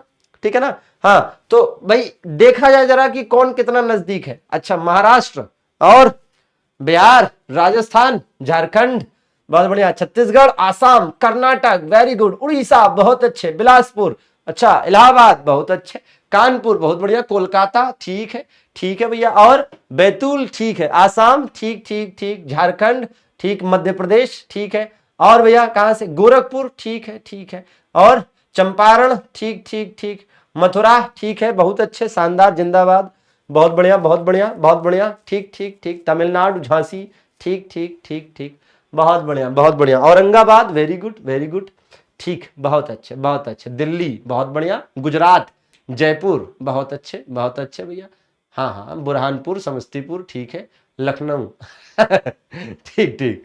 चलो भैया, तो वैदिक काल में मूर्ति पूजा का क्या प्रमाण है? वैदिक काल में साथियों मूर्ति पूजा के प्रमाण की बात करें, बहुत अच्छा है। तो देखो ऐसा है कि मूर्ति पूजा का कोई प्रमाण नहीं मिलता। ठीक है, मूर्ति पूजा का कोई प्रमाण नहीं मिलता। वैदिक काल में मूर्ति पूजा नहीं थी। लेकिन यहां पर कौन से वैदिक काल की बात हो रही है? यहां पर ऋग्वैदिक काल की बात हो रही है वास्तव में। ठीक है, किसकी बात हो रही है यहां पर? यहां पर वास्तव में ऋग्वैदिक काल की बात हो रही है। उत्तर वैदिक काल में तो शुरू हुई, उत्तर वैदिक काल में शुरू हुई थी, वैदिक उत्तर वैदिक काल में, ठीक है, थी, उत्तर वैदिक काल में थी। ठीक है, लेकिन ऋग वैदिक काल में नहीं थी। ठीक है, चलिए ये देखिए शिशुनाग वंश की स्थापना, हालांकि सिंधु सभ्यता में भी मूर्ति पूजा थी, पशुपतिनाथ, मातृ देवी वगैरह आपने पढ़ा है। ठीक है, चलिए, कह रहा है शिशुनाग वंश की स्थापना साथियों, तो शिशुनाग वंश की स्थापना कब हुई थी? 413 ईसा पूर्व हुई थी। किसके द्वारा की गई थी भैया? तो शिशुनाग के द्वारा ही की गई थी, और शिशुनाग के नाम पर ही इस वंश का नाम शिशुनाग पड़ा था। ठीक है, ये बताइए नंद वंश का संस्थापक कौन था भैया? देखिए याद करिए, एक सिंपल सी ट्रिक मैं आपको बताता हूं। ठीक है, क्या भैया? कि मगध में हसीन माशूका, ठीक है, मगध में हसीन माशूका साथ थी। ठीक है ना, मगध में हसीन माशूका साथ थी। कितनी जबरदस्त ट्रिक है। और इस ट्रिक से आपको क्या याद होता है कि मगध में जो पहला वंश हुआ वो हर्यक वंश था, जो दूसरा वंश हुआ ये शिशुनाग वंश था। ठीक है, शिशुनाग वंश था। जो तीसरा वंश हुआ ये नंद वंश था। ये जो चौथा वंश हुआ ये मौर्य वंश था, है ना। और इसके बाद कौन सा आया? शुंग वंश आया। इसके बाद कण्व वंश आया, और इसके बाद सातवाहन वंश आया। इन सबके संस्थापक भी याद कर लीजिए एक जगह पर। ठीक है भैया, क्या कि भाई हर्यक वंश का संस्थापक कौन? बिंबसार। कौन भैया? बिंबसार। ठीक है ना। शिशुनाग वंश का तो स्वयं शिशुनाग ही था, है ना, स्वयं शिशुनाग ही था भैया। ठीक है, तो शिशुनाग ही लिखेंगे यहां पर। ठीक है, नंद वंश का महापद्मनंद, महापद्मनंद। ठीक है, और यहां पर चंद्रगुप्त मौर्य। ठीक है, यहां पर पुष्यमित्र शुंग। कौन? पुष्यमित्र शुंग। और यहां पर भैया वासुदेव। ठीक है, वासुदेव। ठीक है, और यहां पर कौन? सिमुक सातवाहन। कौन? सिमुक सातवाहन। ठीक बात है ना। हाँ जी, तो बिल्कुल भैया एक एक करके याद करने की जरूरत है, और बहुत ज्यादा इंपॉर्टेंट है। एज इट इज याद कर लेना है, दिमाग में छाप देना है। ठीक है ना, दिमाग में छाप लेना है। ठीक है ना। हाँ, ये बताइए जरा, प्राचीन भारत में कलिंग में नहर निर्माण कराने वाला पहला शासक कौन था? प्राचीन भारत में। ठीक है ना। हाँ जी भैया, ठीक, फटाफट बताएंगे, सभी के आंसर आने चाहिए दौड़ा दौड़ा कर भैया। प्राचीन भारत में कलिंग में नहर निर्माण कराने वाला पहला शासक कौन था? ठीक है ना, नहर निर्माण कराने वाला कौन था? ठीक है, चलिए, तो भैया यहां पर आपका हो जाएगा क्या भाई? महापद्मनंद। और इसके बारे में जानकारी कैसे मिलती है याद करिए। याद होगा आपको साथियों कि एक हम आपको बताए थे कि हाथी गुम्फा, कौन सा भैया? हाथी गुम्फा अभिलेख, आपको याद होगा। हाथी गुम्फा अभिलेख हमने आपको बताया था कि ये उड़ीसा में उदयगिरी की गुफाएं हैं। क्या है भैया? उड़ीसा में उदयगिरी की गुफाएं हैं। ठीक है ना, उड़ीसा में उदयगिरी गुफाएं हैं। ठीक है, वहीं पर हाथी गुम्फा अभिलेख है। और ये जो हाथी गुम्फा अभिलेख है ये किसने लिखवाया था? ये खारवेल ने लिखवाया था। और खारवेल जो है क्या था? ये कलिंग का राजा था। ठीक है, कलिंग का चेदी वंश का राजा था। तो इसी अभिलेख में लिखा गया है कि महापद्मनंद ने ही सबसे पहले कलिंग को जीता था। कलिंग का प्रथम विजेता कौन हुआ? तो कलिंग को जीतने वाला पहला कौन था? यही था भैया। और इसने न केवल कलिंग को जीता बल्कि यहीं पर नहर निर्माण भी कराया था। तो इस बात का ध्यान रखिएगा, ये क्वेश्चन खूब आता है। ठीक है भैया, चलिए, ठीक, ये बताइए। हाँ जी, मध्यकालीन इतिहास में जब आप आएंगे, ठीक है, सुदर्शन झील से जो नहर निकलवाई गई थी वो अशोक ने निकलवाई थी। और महापद्मनंद के 4-5 शासक के बाद, ठीक है ना, महापद्मनंद के बाद, ठीक है, 4-5 शासक आए, उसके बाद अशोक आए हैं। ठीक है ना। हाँ जी, चलिए ये देखिए भैया, निम्नलिखित कथनों पर विचार करें, निम्नलिखित कथनों पर विचार करें और बताएं कि क्या होना चाहिए। महापद्मनंद ने उत्तर भारत में क्षत्रिय राजवंश को उखाड़ फेंका। महापद्मनंद शूद्र वंश का माना जाता है। ठीक है, शूद्र माना जाता है। ठीक है, और महापद्मनंद ने शिशुनाग वंश का अंत किया था। किसका अंत किया था याद करिए? शिशुनाग वंश के अंतिम शासक की हत्या करी थी ना, शिशुनाग वंश का इसने अंत किया था। ठीक है, और ये क्षत्रियों से बहुत चिढ़ता था, क्षत्रियों से बहुत चिढ़ता था, और इसीलिए इसे याद करिए सर्व क्षत्रांतक कहा गया है, मतलब सभी क्षत्रियों का अंत करने वाला। ठीक है, भार्गव कहा गया है, अपरो परशुराम कहा गया है। कहा गया है कि नहीं? तो ये सब चीजें हैं जो आपको ध्यान देने की जरूरत है यहाँ पर। ठीक है ना। अच्छा, अजातशत्रु का तत्काल उत्तराधिकारी उदयन था। पाटलिपुत्र में मगध को नई राजधानी, एकदम ठीक है भैया। तो दोनों ही बातें सही लिखी हैं, दोनों ही बातें सही लिखी हुई हैं। ठीक है, चलिए अगले प्रश्न की तरफ चलें भैया।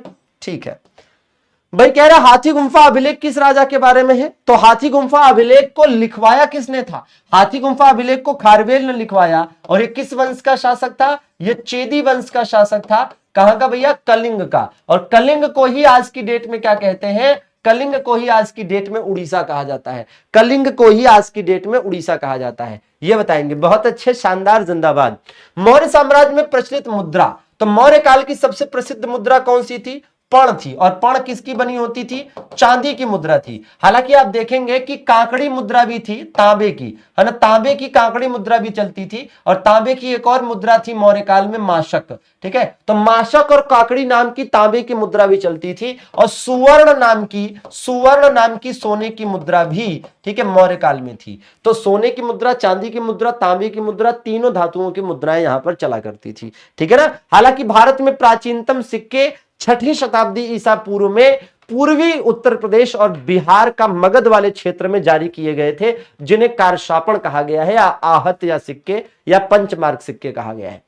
मुद्रा राक्षस साथियों, ये वही मुद्रा राक्षस है जो संस्कृत में लिखी गई है, और इस बुक में चंद्रगुप्त मौर्य के बारे में बताया गया है कि चंद्रगुप्त मौर्य धनानंद और उसकी एक दासी से पैदा हुआ पुत्र था। ठीक है ना। तो इसमें चंद्रगुप्त मौर्य को, ठीक है, धनानंद और उसकी दासी से उत्पन्न बेटा बताया गया है। मुद्रा राक्षस किस काल में लिखी गई थी? ये गुप्त काल में लिखी गई थी। किस भाषा में लिखी गई थी? संस्कृत में लिखी गई थी। ठीक है ना, संस्कृत में लिखी गई थी। बाकी अश्वघोष के बारे में आगे पढ़ने को मिलेगा। इन्होंने साथियों बुद्ध चरित्र लिखा था, एक तो बुद्ध चरित्र नाम की एक किताब लिखी थी, और एक सौंदरानंद नाम की किताब लिखी थी। कौन सी? सौंदरानंद नाम की किताब। ठीक है ना। हाँ, बाकी कालिदास ने बहुत सारी किताबें लिखी हैं। विशाख दत्त की एक और किताब है जिसका नाम है देवी चंद्रगुप्तम। ठीक है, देवी चंद्रगुप्तम भी इनकी एक अन्य किताब है साथियों। ठीक है, चलिए ये बताइए। बहुत अच्छा भाई। सलमान, आर्य, वाह भाई। सबीना, संदीप, उजाला, माधवी, रजनीश, बताओ भाई। पारुल, बहुत बढ़िया भाई। अमित, चलिए बताएंगे। हाँ हाँ, ठीक है, नहीं पढ़े हो तो पढ़ना पड़ेगा दोस्त। मेगस्थनीज की पुस्तक साथियों कौन सी थी? इंडिका थी। ठीक है, अर्थशास्त्र आप जानते हैं चाणक्य की है, ऋग्वेद तो वेद ही है, पुराण तो पुराणों की रचना है ना भाई, अलग अलग करी है ब्राह्मणों ने या संतों ने। ठीक है, इंडिका के बारे में आप जानते हैं कि इंडिका मेगस्थनीज ने लिखी, और इंडिका में आप देखेंगे तो उत्तरापथ के बारे में बताया गया है, जो अभी आगे क्वेश्चन आएगा। इंडिका में बताया गया है कि भारत में दास प्रथा नहीं थी। इंडिका में बताया गया है कि भारत में 7 जातियां हुआ करती थी। इंडिका में बताया गया है क्या? कि भारत में जो भू राजस्व है वो कितना हुआ करता था? 1/4 हुआ करता था। और ये तीनों ही बातें गलत बताई गई हैं। ठीक है, चलिए ये देखिएगा जरा। कह रहा भारत का मैकियावेली किसे कहते हैं? भाई देखिए, मैकियावेली कौन थे? भाई मैकियावेली के बारे में अगर आप जाने तो मैकियावेली वो व्यक्ति हैं जिन्होंने, है ना, सबसे प्रसिद्ध काम तो ये किया कि इन्होंने एक फेमस किताब लिखी जिसका नाम है द प्रिंस। ठीक है ना, द प्रिंस। और दूसरी बात ये है कि भाई मैकियावेली जो है, इन्होंने क्या किया? राज्य शब्द का प्रथम प्रयोग, राज्य शब्द का जो प्रथम प्रयोग है वो इन्होंने किया था। ठीक है, ये क्वेश्चन कई बार पूछा जा चुका है। ठीक है, तो जिस तरह से मैकियावेली प्रसिद्ध रहे, ठीक है, विश्व में, वैसे ही भारत में प्रसिद्ध रहे कौटिल्य, है ना। और जिस तरह से मैकियावेली ने बुक लिखी द प्रिंस, वैसे ही कौटिल्य ने भी बुक लिखी अर्थशास्त्र। इसीलिए अर्थशास्त्र की तुलना इससे की जाती है, और इन्हें भारत का मैकियावेली कहा जाता है। ठीक है, एक होमवर्क भी दे रहा हूं, बताइएगा कि मराठों का मैकियावेली किसे कहा जाता है? मराठों का मैकियावेली कमेंट बॉक्स में चाहूंगा कि सभी लोग बताएंगे, मेन कमेंट बॉक्स में, क्लास खत्म होने के बाद। फिलहाल हमें 100 क्वेश्चन तक चलना है और 17 क्वेश्चन और बाकी है। बताइए, कह रहा निम्नलिखित में से किस पुराण का संबंध मौर्य वंश से है? भाई पुराणों की अगर हम बात करते हैं तो पुराणों को साथियों क्या कहा जाता है? प्राचीन भारत का विश्वकोश कहा जाता है।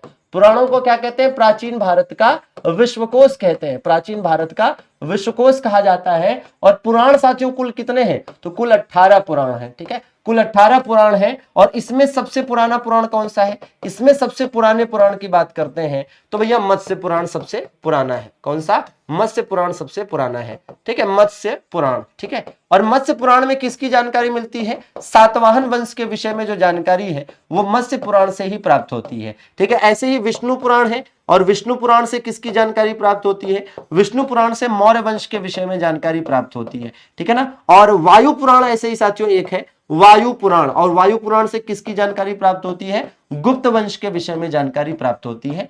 तो ये पुराण काफी इंपॉर्टेंट है। ठीक है, तो बिल्कुल भैया मौर्य वंश से संबंधित कौन सा है? विष्णु पुराण मौर्य वंश से संबंधित है। ठीक है ना, बिल्कुल, है ना। चले, तो एकदम आपको याद करने की जरूरत है। चलें अगले प्रश्न की तरफ। वेरी गुड, शानदार, जिंदाबाद। ये बताइए भाई, कह रहा मेगास्थनीज की पुस्तक इंडिका में भारतीय समाज को कितने भागों में बांटा गया है? ठीक है ना, तो भैया भारतीय समाज को यहां पर 7 भागों में बांटा गया है। मेगास्थनीज देखिए क्या है कि भारत में क्या थे, ब्राह्मण, क्षत्रिय, वैश्य और शूद्र, 4 थे, लेकिन मेगास्थनीज ने अलग लेवल पर इसको डिवाइड किया है। मेगास्थनीज का कहना था कि भारत में कुछ दार्शनिक है, कुछ किसान है, कुछ शिकारी है, कुछ व्यापारी है, कुछ योद्धा है, कुछ निरीक्षक है, कुछ मंत्री है।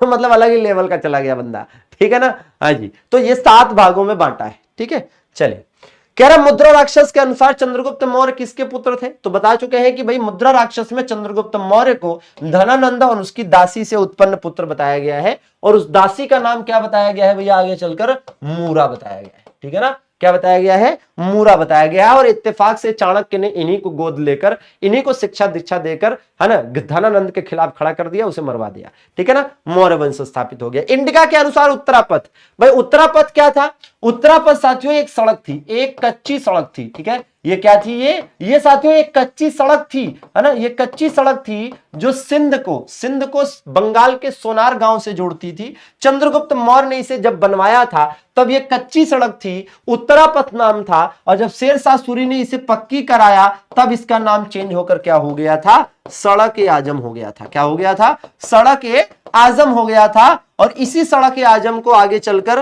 फिर जीटी रोड नाम देने का काम किसने किया, जीटी रोड नाम देने का काम किया गवर्नर जनरल ऑकलैंड ने। किसने भैया, गवर्नर जनरल ऑकलैंड ने, ठीक है। चलिए ये बताइए, बहुत अच्छा है भाई, जीटी रोड को इसका नाम किसने दिया था, तो गवर्नर जनरल ऑकलैंड ने यह नाम दिया था भैया, जीटी रोड। आज की डेट में अमृतसर से कोलकाता तक है। सुदर्शन झील के बारे में याद करिए कि साथियों एक जो जूनागढ़ अभिलेख मिलता है, जूनागढ़ अभिलेख जो कि गुजरात से प्राप्त होता है, और इस जूनागढ़ अभिलेख में प्रॉपर तरीके से बताया गया है कि भैया गिरनार पर्वत पर, कहां पर, गिरनार पर्वत पर सुदर्शन झील बनवाई गई, ठीक है। गिरनार पर्वत पर सुदर्शन झील थी जो कि चंद्रगुप्त मौर्य के समय में बनी, ठीक है। चंद्रगुप्त मौर्य के समय में, ठीक है, चंद्रगुप्त मौर्य के आदेश पर पुष्यगुप्त के द्वारा इसका निर्माण कराया गया, ठीक है ना। और फिर बताया गया इसमें कि भैया अशोक के समय में, अशोक के आदेश पर तुसास्फ ने यहां पर क्या कराया, तुसास्फ ने साथियों यहां पर एक नहर बनवा दी। क्या कर दी, एक नहर बनवा दी। फिर आगे चलकर साथियों जब रुद्रदामन राजा था तो रुद्रदामन के आदेश पर सुविशाख ने क्या करा, इस नहर का पुनरुद्धार कराया, रेनोवेशन कराया, मरम्मत कराई। फिर आगे चलकर जब स्कंदगुप्त शासक हुआ तो इसके आदेश पर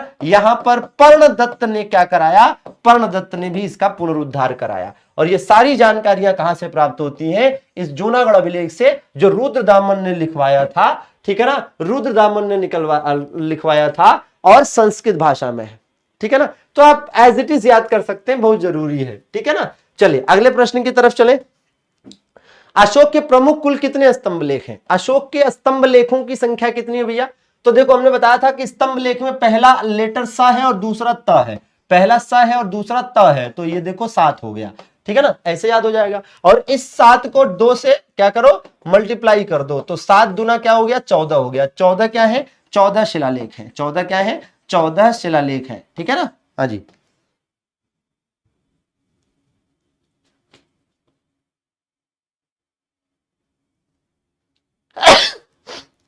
सॉरी, ठीक है। ये 7 स्तंभ लेख आप अपनी स्क्रीन पर देख पा रहे हैं, ठीक है। 7 स्तंभ लेख किसमें क्या है, बहुत जरूरी नहीं है कि आप इसे याद करें, ठीक है ना। चलिए, और ये भी कुछ बताया गया है, इंपॉर्टेंट चीजें हैं, ठीक है। इसमें जैसे जो पूछा गया है, कलसी, गिरनार, ठीक है, मानसेहरा, शाहबाजगढ़ी, तो स्टार्टिंग के 4 इंपॉर्टेंट है, इसमें से धौली कभी कभी पूछा गया है। क्या पूछेंगे, यही कि कहां पर है, इससे ज्यादा थोड़ा पूछेंगे, ठीक है ना, यही पूछेंगे कि कहां पर है।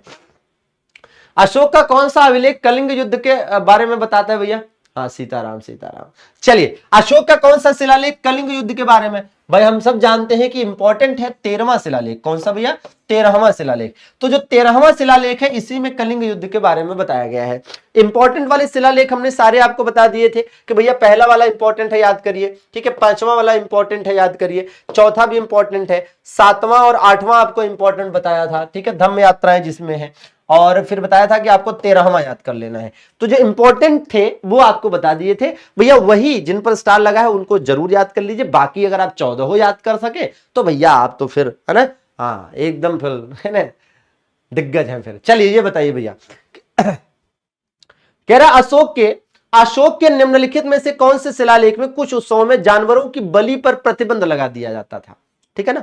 हाँ, किस शिलालेख में बताया गया है कि भैया जानवरों की बलि पर, मतलब पशु बलि का रोक, पशु बलि, ठीक है। तो पशु बलि का रोक लगाने का जो उल्लेख है वो शिलालेख 1 में मिल जाता है। पशु बलि पर रोक लगाने का जो उल्लेख है वो शिलालेख 1 में मिल जाता है, ठीक है भैया। सम्राट अशोक के किस शिलालेख से धम्म यात्राओं की जानकारी मिलती है? धम्म यात्रा, धम्म एक्चुअली में धम्म जो है ये पाली भाषा का शब्द है, ठीक है, पाली भाषा का शब्द है। और धम्म का मतलब होता है धर्म, धम्म का मतलब क्या होता है? धर्म होता है। और 7वें प्लस 8वें, इन दोनों शिलालेखों में, 7वें और 8वें शिलालेख में अशोक के द्वारा जो तीर्थ यात्राएं, धम्म यात्राएं की गई, ठीक है ना, उसका उल्लेख किया गया है। अशोक का सबसे बड़ा शिलालेख तो 13वां है ना। क्यों? क्योंकि 13वें में साथियों एक तो कलिंग युद्ध का उल्लेख किया गया है और दूसरा इसी में आप देखेंगे तो और किसका उल्लेख है? पड़ोसी राज्यों से संबंध, पड़ोसी राज्यों से जो संबंध है उसका उल्लेख भी किया गया है। पड़ोसी राज्यों से संबंध, पड़ोसी राज्यों से संबंध का उल्लेख भी किया गया है, ठीक है। चलिए, नागार्जुन गुफा का संबंध किस विचारधारा से भैया? नागार्जुन गुफा है ना, बिहार में मौजूद नागार्जुन गुफा, ठीक है। याद करिए कि मौर्य वंश के राजा दशरथ ने, ठीक है, मौर्य वंश के राजा दशरथ ने आजीवक संप्रदाय के लोगों को रहने के लिए दी थी। और इसी बिहार में स्थित जो बराबर की पहाड़ियां थी, बराबर की पहाड़ियों में जो 4 गुफाएं बनवाई गई थी, ठीक है ना, बराबर की पहाड़ियों में जो 4 गुफाएं बनवाकर आजीवकों को दी थी, ठीक है, वो किसने दी थी भैया? ये अशोक ने दी थी, ठीक है ना। हाँ, क्यों भैया? क्योंकि आजीवक संप्रदाय के लोगों को, आजीवक संप्रदाय के लोगों को, ठीक है, गुफाओं में रहना पसंद था, ठीक है ना, गुफाओं में रहना पसंद था, ठीक है। और इसको साथियों किसने डेवलप करा था? मक्खलीपुत्र गोसाल। किसने? मक्खलीपुत्र गोसाल के द्वारा इसे डेवलप किया गया था, ठीक है। चलिए ये देखिए भाई, मौर्य वंश का अंतिम शासक, मौर्य वंश का अंतिम शासक कौन था? तो आपको पता है कि बृहद्रथ साथियों। और इसकी हत्या किसने करी थी? तो इसकी हत्या इसी के मंत्री पुष्यमित्र शुंग के द्वारा की गई थी, पुष्यमित्र शुंग के द्वारा, ठीक है। चलिए ये देखिएगा, ठीक है। चलिए भैया, बस 3 क्वेश्चन और इसके बाद चलिए फटाफट बताएंगे। यूनानी लेखक जस्टिन ने किसे सेंड्रोकोट्स कहा है? सेंड्रोकोट्स का मतलब, सेंड्रोकोट्स का मतलब महिला अंगरक्षिकाएं, जिसकी महिला अंगरक्षिकाएं हो, ठीक है ना। विलियम जोन्स, किसने ये बताया था कि सेंड्रोकोट्स शब्द चंद्रगुप्त मौर्य के लिए प्रयोग हुआ है, ठीक है ना, ने बताया कि यह शब्द चंद्रगुप्त मौर्य के लिए है, ठीक है ना, चंद्रगुप्त मौर्य के लिए है, ठीक है, चंद्रगुप्त मौर्य के लिए है, ठीक है। तो इस बात को एज इट इज ध्यान रखेंगे भैया। तो ये चंद्रगुप्त मौर्य के लिए प्रयुक्त शब्द है जो कि यूनानी लेखकों के द्वारा इस्तेमाल किया गया। बहुत अच्छे, है ना भाई। पिंगलवत्स, पिंगलवत्स कौन थे? पिंगलवत्स साथियों एक आजीवक संप्रदाय के संत थे, विद्वान थे, जो कि बिंदुसार के दरबार में रहते थे। बिंदुसार कौन है? बिंदुसार चंद्रगुप्त मौर्य का बेटा, चंद्रगुप्त मौर्य का बेटा आजीवक संप्रदाय का अनुयायी था, तो इसके दरबार में पिंगलवत्स रहते थे। देवनाम प्रियदर्शी मतलब देवताओं का प्यारा किसे कहा गया है? अशोक को देवताओं का प्यारा कहा गया है। और यह उपाधि यह साबित करती है अशोक के लिए कि इसने बौद्ध धर्म भले अपनाया लेकिन हिंदू धर्म के प्रति आस्था का त्याग नहीं किया। क्योंकि देवताओं का जो मान्यता है, देवताओं की मान्यता हिंदू धर्म में है, बौद्ध धर्म में इसकी मान्यता ही नहीं है। बराबर की पहाड़ियों के बारे में बता चुके हैं भैया कि बिहार में अशोक के द्वारा जो 4 गुफाएं बनवाई गई उसमें एक थी क्या, है ना, एक थी भैया कर्ज, एक थी क्या, कर्ज, एक थी चौपड़, एक थी सुदामा, ठीक है। ये सही से लिखा नहीं है। और एक क्या थी भैया? एक थी विश्व झोपड़ी। तो 4 थी, ठीक है ना, 4 थी। कौन कौन सी 4 भैया? तो 4 आप देख सकते हैं, कर्ज, चौपड़, सुदामा और विश्व झोपड़ी, ठीक है, ये 4 थी, ठीक है। अच्छा भैया, अब देख लीजिएगा अंतिम प्रश्न कि भाई कह रहा है क्या? कह रहा है साथियों, सम्राट चंद्रगुप्त मौर्य की मां का नाम क्या था? सम्राट चंद्रगुप्त मौर्य की माता का नाम, सम्राट चंद्रगुप्त मौर्य की माता का नाम बताना है भैया। तो बिल्कुल आपको पता है कि मूरा इनका नाम था। क्या नाम था इनका? मूरा इनका नाम था। तो ये देखिए 100 हो गए पूरे, है ना। हाँ जी, 100 क्वेश्चन हो गए साथियों पूरे। अब जबरदस्त धमाकेदार तरीके से ये अपने ऊपर विश्वास रखिए कि आपने बढ़िया तरीके से यदि थियरी पढ़ी है और यहां पर बढ़िया तरीके से आपने रिवीजन कर लिया तो अब देर किस बात की। अब ये आपका पूरा टॉपिक कंप्लीट हो गया अच्छे से, ठीक है। अब आगे के और टॉपिक्स पढ़ने के लिए तैयार रहिए। इसी प्रकार से आगे और रिवीजन भी करा दिया जाएगा। बाकी ये टेलीग्राम ग्रुप है मेरा, इसको साथियों आप सभी लोग ज्वाइन कर लीजिएगा। क्या है टेलीग्राम ग्रुप का नाम भैया? विशाल सर एमडी क्लासेस, ठीक है। टेलीग्राम पर जाइएगा, सर्च करिएगा विशाल सर एमडी क्लासेस, एक टेलीग्राम ग्रुप मिल जाएगा, ज्वाइन कर लीजिएगा। मैं यहां पर आपको पीडीएफ अवेलेबल करा दूंगा, ठीक है ना। यहां पर मैं आपको इसका पीडीएफ अवेलेबल करा दूंगा। तो सभी लोग जोरदार तरीके से सेशन को लाइक जरूर कर देंगे और कमेंट करके बताएंगे कि सेशन आपको कैसा लगा। मिलते हैं फिर और दमदार धमाकेदार सेशंस में। आरपीएफ की तैयारी यदि आप कर रहे हैं तो आरपीएफ के लिए स्पेशल क्लास रात 9 बजे यूट्यूब पर इस सेशन में, मतलब इसी यूट्यूब चैनल पर लाई जाएगी। बहुत बहुत शुक्रिया, धन्यवाद, थैंक यू वेरी मच। मिलते हैं फिर कल। Thank you once again.